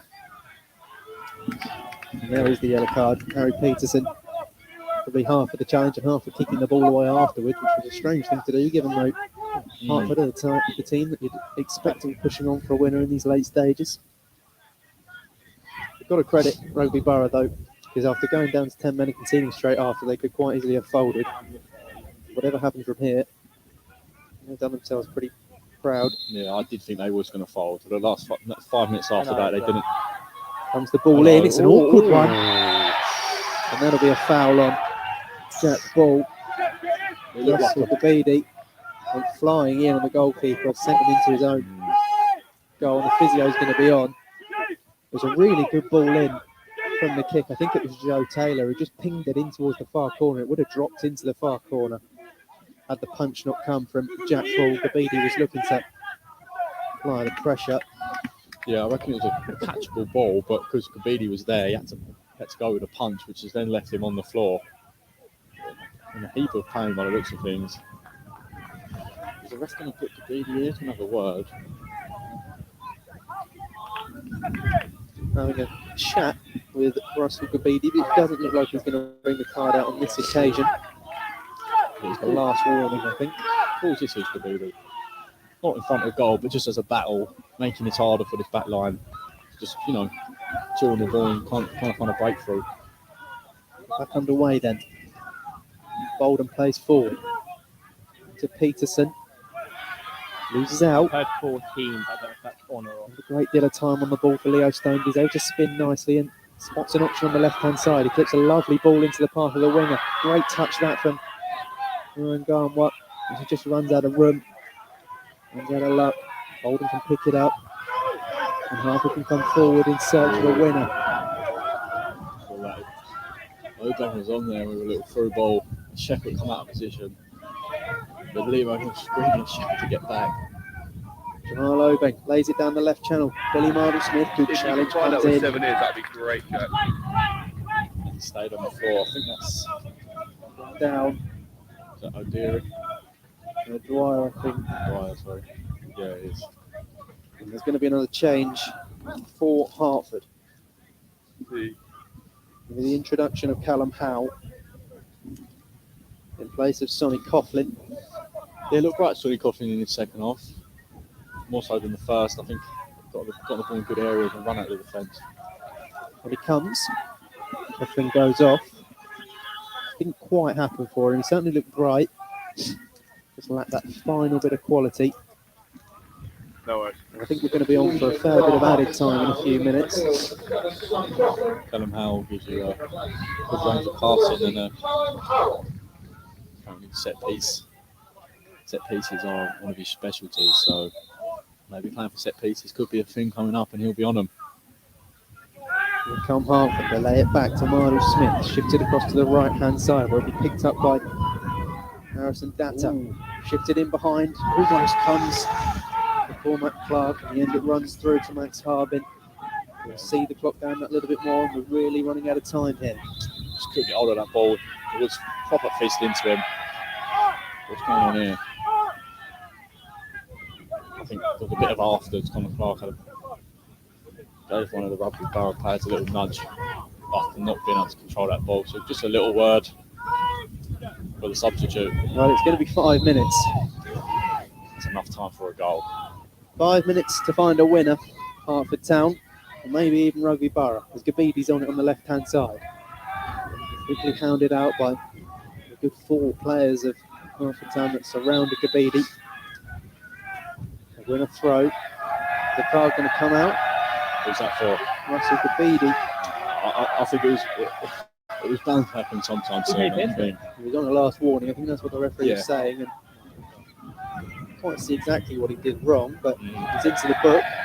Yeah, he pointed 1, 2, 3, and then he's booked him. Just a point on Callum Howe. He looks like he's gone onto that right-hand side. Kick's not short. Marble-Smith. Are we going to find a winner in the 90?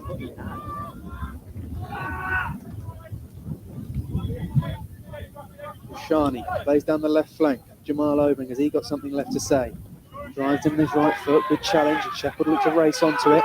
Loses out. Great play back from Ali Muhyiddin. Now there's a little bit of space on the left-hand side, perhaps. Jamal Obeng gets it back. As his head up, looks for options, but it'll come for Ali Muhyiddin. Going to spray it across to the right-hand side. The goal now would win it. Bobby Bolden. So involved in the attacks in this second half, and he plays a nice knock past his man, but just runs out of room. Rugby Borough have almost forced their way to penalties. They're so nearly. Yeah. Feels like they deserve it. Yeah, especially after the first half. Making it 1-0, looking very slow defensively. Grinding out the second half, especially with the red card. Throw down the line. Headed back towards Rugby Borough's goal. Bit of an elbow there. I saw that. Harry Peterson, but be careful, been booked. Sure he'll fancy a penalty if it does go all that way.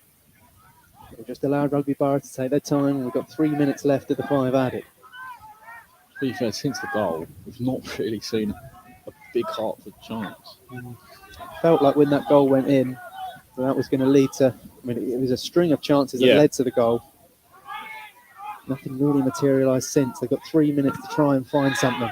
Yeah, you'd think the floodgates would open for chances. Not so much goals, but for chances. But the chances they have had, they're just been straight down the keeper's throat. Bolden clips it into the channel. Flag will go up against Harry Peterson. I enjoyed that, the Rugby Borough fans. Yeah, just to touch on Nicholson, by the way, the centre back for Rugby Borough. I think he has kept Peterson. He's been excellent. Very much at bay today. I'm really impressed. Well, the whole Rugby Borough back four has been pretty good from minute one, especially going down to 10 men so early in the second half. Harbin sends long. The Beatty gets up, but doesn't get any real contact on it. Puts himself about. Can't come away with it. And will drop to a blue shirt. Overcommitted there, Shepherd. There's something on now down the left-hand side. There's space emerging for Mashani.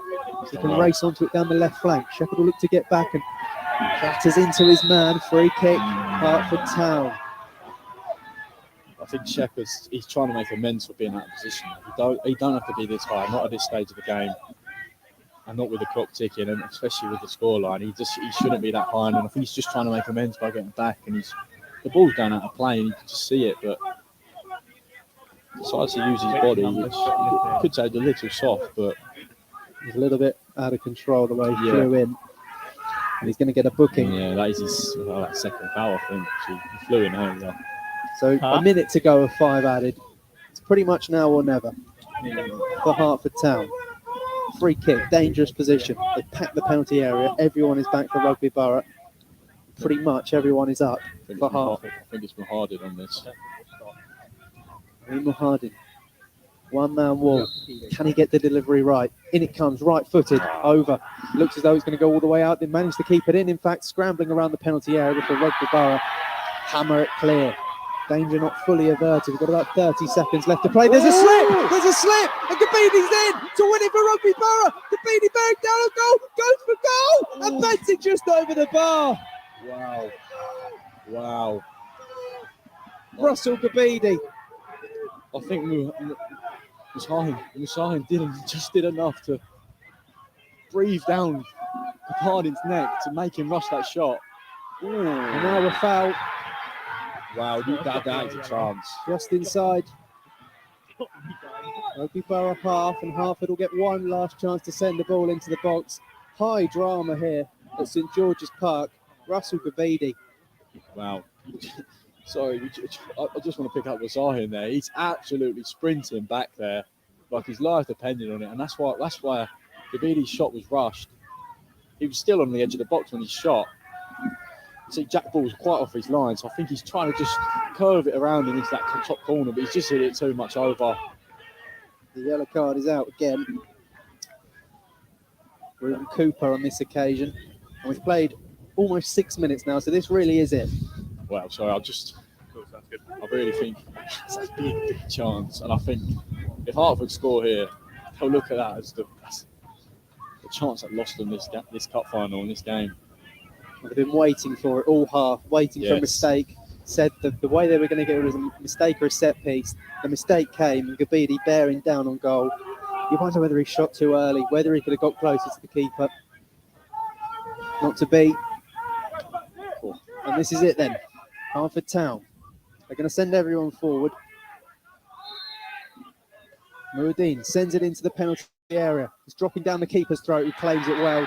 And that is full time here. And we are going to penalty kicks. Hertford Town 1, Rugby Borough 1. We're going all the way at St George's Park. Wow. High drama. Rugby Borough went in at the break, a goal ahead. They looked fairly comfortable in their shape, dealing with pretty much everything Hertford Town had to offer. Within 10 minutes of the second half, that had all been blown to pieces. The red card for the skipper Daniel Coles and the equaliser from the impactful Jamal Obeng meant that they were really in trouble. Rugby Borough level and down to 10 men. The heads could have dropped. They were valiant. Yeah. They rose to their side. They forced penalties and they almost nicked it right at the death with Russell Gabidi off the bench. I think just the script just changed drastically there from that red card. You thought Rugby Borough will come out, see this game at 1-0, maybe get a goal on the counter with Uobi. That red card changed the game completely. And then even after the red card in the first goal, you think, well, Hertford here, they'll go and get another few. But it's not the case. They failed to create any major chances after the goal. And the only major chance really after the goal was for Gabini, the substitute, who bounded in on goal with like a minute to go and just took his shot too early and too high and wide. Would have been the winner. Maybe he can make up for it from the spot. Going into penalties, there are players cramping up. The Rugby Borough players are lay out on the turf, receiving a bit of treatment, trying to discuss who's going to take the 5. And I think coming into it from the goalkeeper's perspective, you've got to say, Max Harbin's had a good game. He's been active and in the game for the whole 90 minutes, particularly in the second half. He had to be switched on with the amount of attacks that Hertford Town were coming with. So you wonder whether that gives Rugby Borough a little bit of an edge. Yeah, it's a tough one to see. I'm inspired. You can say there's loads of shots for a game, but when it comes to a penalty, it's so different. It's going to be a tough one. I couldn't call a winner here. Well, it's a lottery. Hertford Town, if they don't win it, will feel they've blown it. Yeah, obviously going for the cup double. Sorry, not cup double, league and cup double. For 35 minutes, at a goal apiece against 10 men, to come away without the trophy, they would feel they've let this one slide. Yeah, you see Rugby Borough losing a man, and then I'm on 4 hours. May McIntyre going off injured. He's limping in front of us right now. You think, oh God, the script's not written for them today. But especially with that chance at the end, such a big chance missed, you think, is the script in Hertford Town's favour? But penalties is a way that you just never know. Well, you wonder whether that chance had fallen to Joshua Bower. We might be sitting here watching Rugby Borough lift the trophy right now. Yeah. Not to be. And it's going to go all the way. We couldn't get much more dramatic here in the National League Under-19 Alliance League Cup final. Will it be Rugby Borough or will it be Hertford Town? It's going to be decided from the spot. Teams exit their huddles. The orders will have been decided. Goalkeepers, have they done their homework? Jack Ball, Max Harbin. Shooting Of course it is. to our left, which is where all the Rugby Borough fans are. Okay. Just me on the Disappointment for the Hertford Town She happy supporters who are going to have to watch from afar. They were getting up and moving to get closer to the action. 2 goalkeepers take the long walk down towards that goal with the referee in tow. We'll wait to see who takes first and who will be the taker. Yeah, sounds good. I'm just following the rest step at the moment. forward yet. Still don't know who's first. It looks as though perhaps Hertford are going to be the first takers, and they are. And it's the number 10. Billy Mardle-Smith. He was excellent in the game, Mardle-Smith, one of the standouts for Hertford. Yeah. Crucial that you get off to a good start in a shootout. You don't want to miss your first That kick. looked like a good angle there. Failed to get a scholarship at Watford Academy. But today, I'll tell you, he was a real player on that pitch. Pulling strings together. So it's Mardle-Smith from 12 yards. It's a good penalty. Good penalty. Low to the keeper's right. Max Harbin went the right way. Couldn't Get anything on it. Mardle-Smith, when you put it in the corner like that, you give the goalkeeper very little chance. Up next, it's Leo Stone for Rugby Borough. Bit of mind games going on from Jack Ball in between the sticks for Hertford Town with a few words to Stone. The referee's just going to intervene. Leo Stone. He's featured a few times for the senior side this season. Right-footed. Ball looking to make himself big. Stone. Great penalty that is. Really good penalty. Absolutely no chance, Jack Ball. He went the right way. There could have been 3 keepers in goal, and they wouldn't have kept out that penalty from Leo Stone. 2 penalties, 1 apiece. 2 excellent penalties. Both times the keeper have gone the right way. Yes. Both times have got nowhere near it. So next up, for Hertford Town. It's Callum Howell. He came off the bench fairly late in the piece. And for the first time, it'll be a left-footed option to have to replace the ball. Max Harbin, can he make himself a hero? Biggest goalkeeper is trying to make himself as big as he can as the penalty's taken. Oh, it's off the inside of the post and in. Wow. That's one, if it hits close and comes out, you're like so close, but Mikey's just done it and hits it and in. You've got to say that's good. That's really good quality. Things have just gone Hertford's way so far. It's another little margin that's gone their way. Next up for Rugby Borough is Connell O'Dwyer, the stand-in skipper. Really rose to his team after the red card. Mind games going on. Jack Ball readjusting his socks. Here it is. Good penalty. Connell O'Dwyer sent it the wrong way and just slopped it into the bottom right corner. 2-2. The more it goes on, the more you feel who's going to be the one to miss. Well, Jamal Obeng got the goal for Hertford Town. He is probably the best player on the pitch.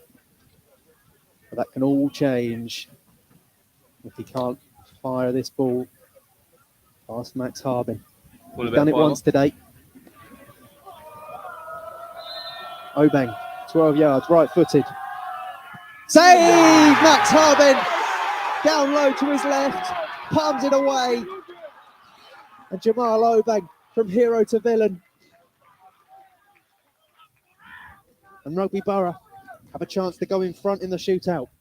Not the best penalty there. Too low. Good height for the keeper. And who's this now? Joe Taylor. Joe Taylor. Tense at St George's Park. Taylor to put his side in front. It'll be left-footed. Jack Ball is going to have to come up with a big save. Taylor. Oh, he's at the bar! Would you believe it? He went for power. And it's off the underside of the bar and out. Joe Taylor trudges back to the halfway line. And we remain at 2 apiece. Back to where we left off. Cormac Clark, another substitute. Steps up from 12 yards. We've had 2 missed penalties in a row. It's going to be right-footed from Clark. Clark, saved again, Max Harbin. It's a poor penalty along the turf. It looked like he might have scuffed it a little bit. And it's the same way that Max Harbin went to save the previous penalty from Jamal Obeng. And he gets down and claws it away again. And now Rugby Borough score to give themselves match point. I don't want to jinx it, but Max Harbin could be the hero of the day here. Well, Jack Shepherd, we sung his praises in the game. He was brilliant off the bench. If he scores this, Rugby Borough will be a kick away. Shepherd, right-footed, scores, brilliant penalty. Not stopping that. Match point, Rugby Borough. Farai Mushani makes the long walk forward. Miss. And Rugby Borough are the champions. And Max Harbin pull off another save. He's already pulled off 2 in a row. Been brilliant today. Can he be the hero in this intense penalty shootout? Rugby Borough, who fought back with 10 men for all of the second half, have forced it to penalties. Mashani stutters, Great scores. Penalty. Great penalty. The composure on that penalty. It could mean nothing, but wow. They did it with the run-up. Yeah. And it's going to be Riley Nicholson. Great game Nicholson's had, I must say. Kept Peterson very quiet for the majority of the game. It's in his hands now. There was a man mountain at the back throughout the 90 minutes. If he scores this, Rugby Borough have won the Under-19 Alliance League Cup. He places it down. Takes 4 steps back. Takes a shift to his left. Stutters. He's hit the bar. Would you believe it? The Rugby Borough players were off racing forward on the halfway line. They've got to get back now. because Riley Nicholson has clipped the top of the bar. Wow. And we go on.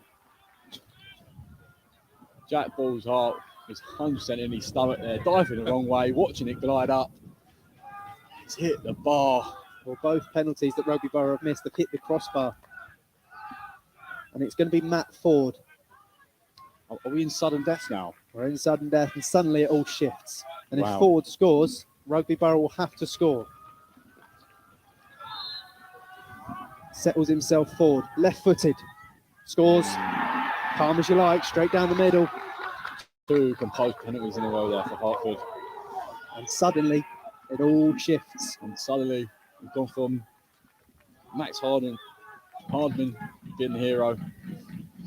And Jack Ball put his name in the headlines. It's Craig Morangamwa, left-footed, has to score. And he hasn't! It's saved! Jack Ball, the hero! And Hertford Town have won the National League Under-19 Alliance League Cup final. The fans and players pile onto the field. Rugby Borough, they were a kick away. Riley Nicholson had the opportunity to win it. He hit the crossbar. And Hertford Town pick the bones and snatch the National League Under-19 Alliance League Cup on a dramatic evening here at St George's Park. Raw emotion out on the field. Delight for Hertford, devastation for Rugby Borough. Well, that's football. Wow. Spectators have swarmed the field for Hertford. Rugby Borough, head in shirts, head in hands. One kick away they were. Well, you've got to feel for Rugby Borough.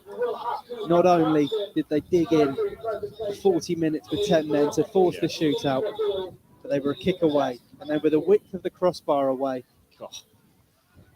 I hope they walk away here proud today, Rugby Borough. I really am impressed. They dug deep. Wow. Such are the margins in football. A couple of inches lower, and Riley Nicholson walks away the hero, but he's walking away the villain. You just think when Max Harbin saved them 2 penalties, you just think, wow, it's in their hands. But that's football, as you said, can change drastically in a matter of moments. They went from one kick to a Jack Ball save for Hertford. Well, you've got to feel for Max Harbin. 2 saves out of 5 in the shootout. You can't ask for a lot more from the goalkeeper. He was brilliant in the game. Not a lot more he could have done. But it's Hertford's day. There's always a winner, there's always a loser. Even the 2 penalties that Rugby Borough missed, to hit the bar on both of them, it's like even to not even hit the bar and go in, just to both hit the bar, not even a Jack Ball save. He saved the last one in the end, but the 2 that they missed firstly, to both hit the bar, it's so unlucky. And then you look back at just the whole game in general with the red card and, you know, the chance missed towards the end by Gabidi. Well, we said we wonder whether it just wasn't their day. Yeah. And I think when you look at the Hertford penalty that went in off the post, the Rugby Borough penalties that have gone out off the bar, the miss from Gabidi, the red card, sometimes it's just not meant to be. And I just don't think it was today for Rugby Borough. They can leave with their heads held high. It was a valiant effort. But it's Hertford Town who are going to leave with the cup. And it's Hertford Town who are celebrating with their fans, who a few moments ago were devastated when Jamal Obeng and Cormac Clark's penalties were saved. And now they sit there celebrating as champions. That's a league and cup double for Hertford. Good sportsmanship that I've seen from Hertford as well, consoling the players, which I like to see.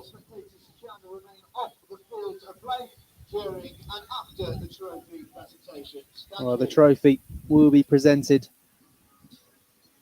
to Hertford Town, who win on a dramatic evening here at St George's Park. It really couldn't have been any closer. It was a brilliant game of football. Classic attack versus defence. They dug in to force penalties, and they were the width of a crossbar Wow. away. Well, Rugby Borough now need to pick themselves up. I think they've got another league game left. I do think the league has slipped away, but Season of what ifs. yes. For Rugby Borough. And they'll go and collect their runners-up medals, which won't feel like any sort of consolation to them. They look absolutely distraught, the players, and you can understand why. Yeah, I think management's gone in. So big thanks to our match officials. They were inches away, but it wasn't to be. As the referee, James Aliband, and his assistants and fourth official go and collect their medals for their part that they played in this evening's final. But the contrast in emotion is palpable. Yeah. Even the passion after the game, compared to the final earlier, and I no disrespect to Woking and Yeovil, but the passion here today I've seen in this second game is something you see at a professional standard game. Like it's you can see the support is real from both fans, whether they've won or lost. All fans are clapping right now. The Rugby Borough players as they collect their runners-up medals. It's good to see.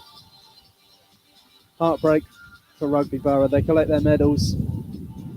It won't be a great deal of consolation. And they'll be going home thinking, what if? But Hertford Town will be jubilant, and these celebrations will continue long into the evening as they go up to collect their winners' medals. And the skipper, Jimmy Doherty, will be lifting up the National League Under-19 Alliance League Cup in a dream season for Hertford Town. You can't really have asked for a lot more.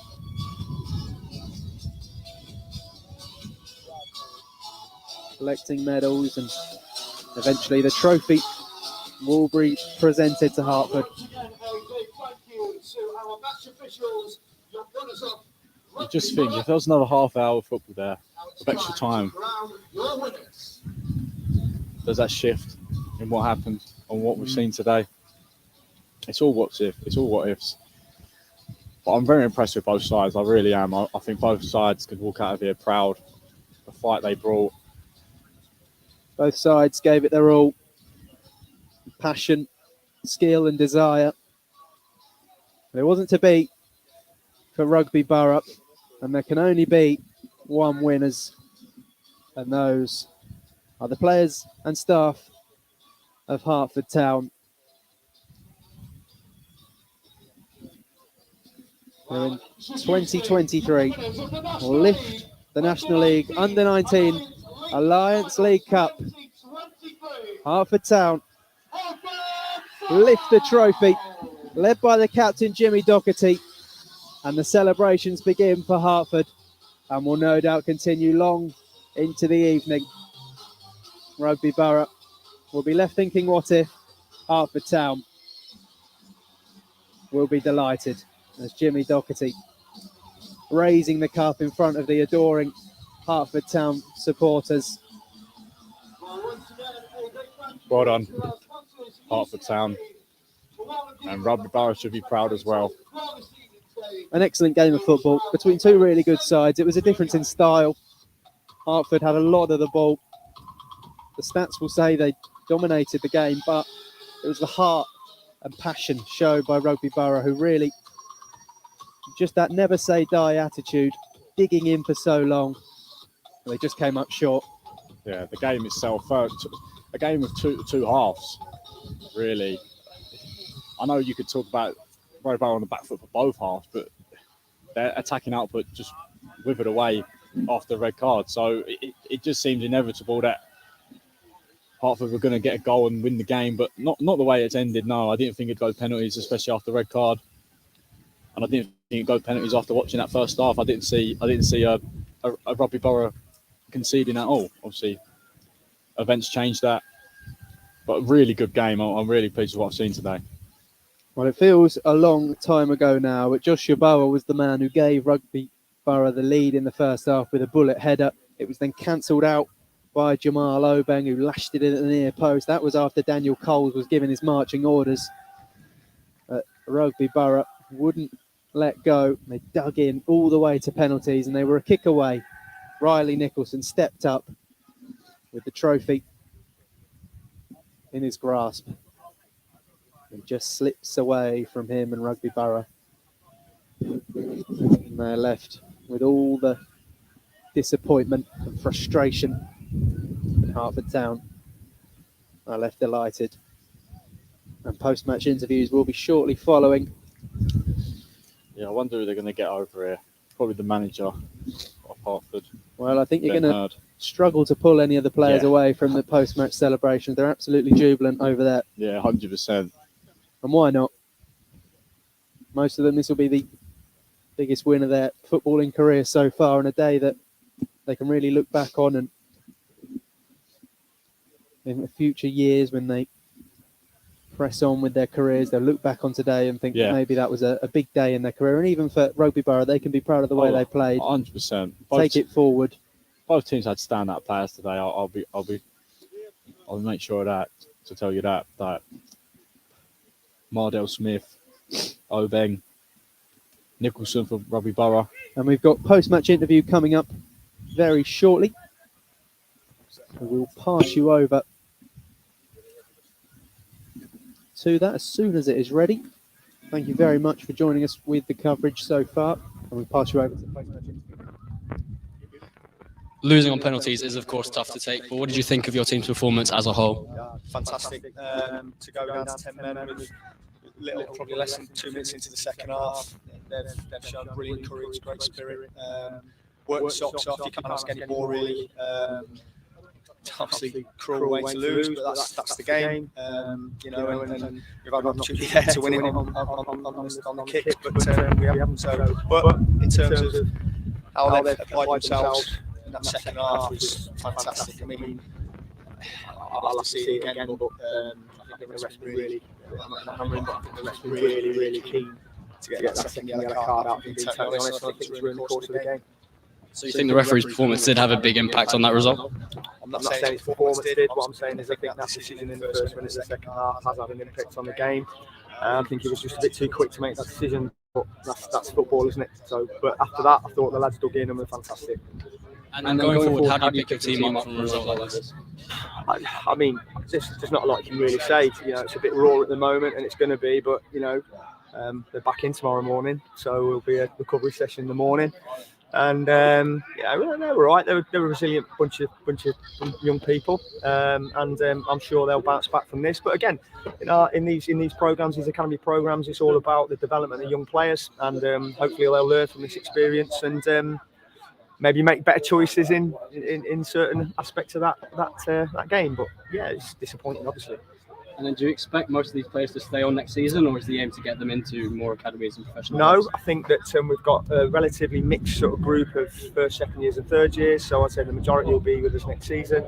And you know, it's just again, like I just said, it's all about the development of the young player, and nights like this can only make them stronger. And as myself as coaches and my staff as well, you know, it's a disappointment, obviously, but you know, I'm sure it's not the end of the world. I'm sure we'll bounce back from this, no problem. Perfect, Liam. Thank you. You're welcome. Thanks. Cheers. Thank you very much. Yeah, straight up. Yeah.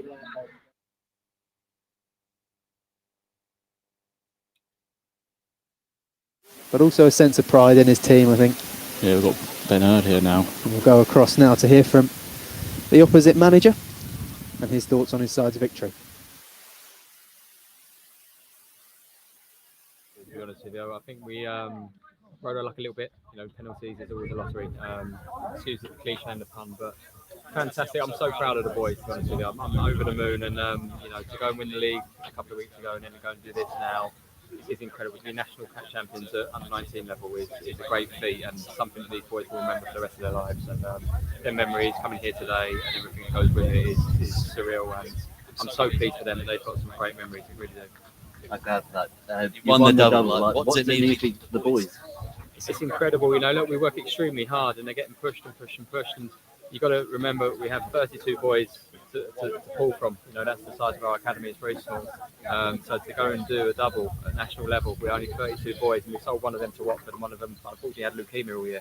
He's made a recovery, but so 30 is our pool basically. So for these boys to go and do what they've done, it's just incredible. You know, it really, really is incredible.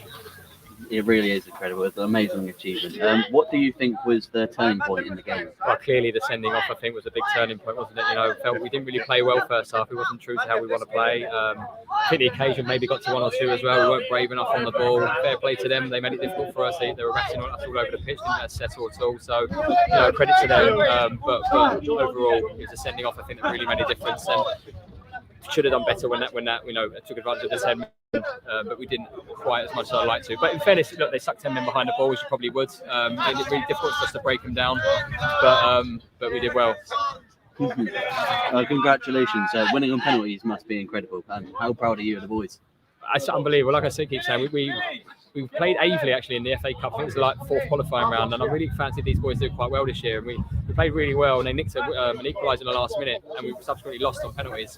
So we've been practicing quite a lot, lots of noise, lots of things behind the goal, but listen, it's lady luck sometimes. And my goalkeeper, I've got to say, he's done really well for me, you know. And to pull a save like that off in the last penalty was incredible. So happy for him, but also I'm just so proud of the boys. That's all I can say, really. Again, congratulations. Thank you for your time. Good man. Thank you very much, mate. Good man. Cheers, guys. Thank you very much. Thank you very much. Cheers. Well, there you go. You've heard from Ben Hurd, the manager of Hertford Town, after his side's dramatic victory in the National League Under-19 Alliance Cup final over Rugby Borough on penalties. It was a game that pretty much had it all. It had penalties, it had red cards, it had goals, had missed opportunities. It really was a footballing thriller. Yeah, amazing. Both teams should be proud of themselves today. They conducted themselves in a really good manner as well. I'd like to say that, and yeah, I've thoroughly enjoyed myself, and I'm pretty sure the fans as well have. Even if Rugby Borough come away with the loss, I'm pretty sure they're going to be happy with how their team acted and fought today. Yeah, it was a real spectacle, and I think both sides did themselves proud. They can look back on the occasion with fondness and good memories, regardless of whether they come away with a trophy or not. But it's been an absolute pleasure to deliver this coverage to you, and from myself and everyone else involved. It's been really enjoyable. So thank you anyone who's tuned in, and from myself and Bailey, it's been a real privilege. So thank you very much, and we hope you've enjoyed all the coverage that's been offered, and see you sometime in the future.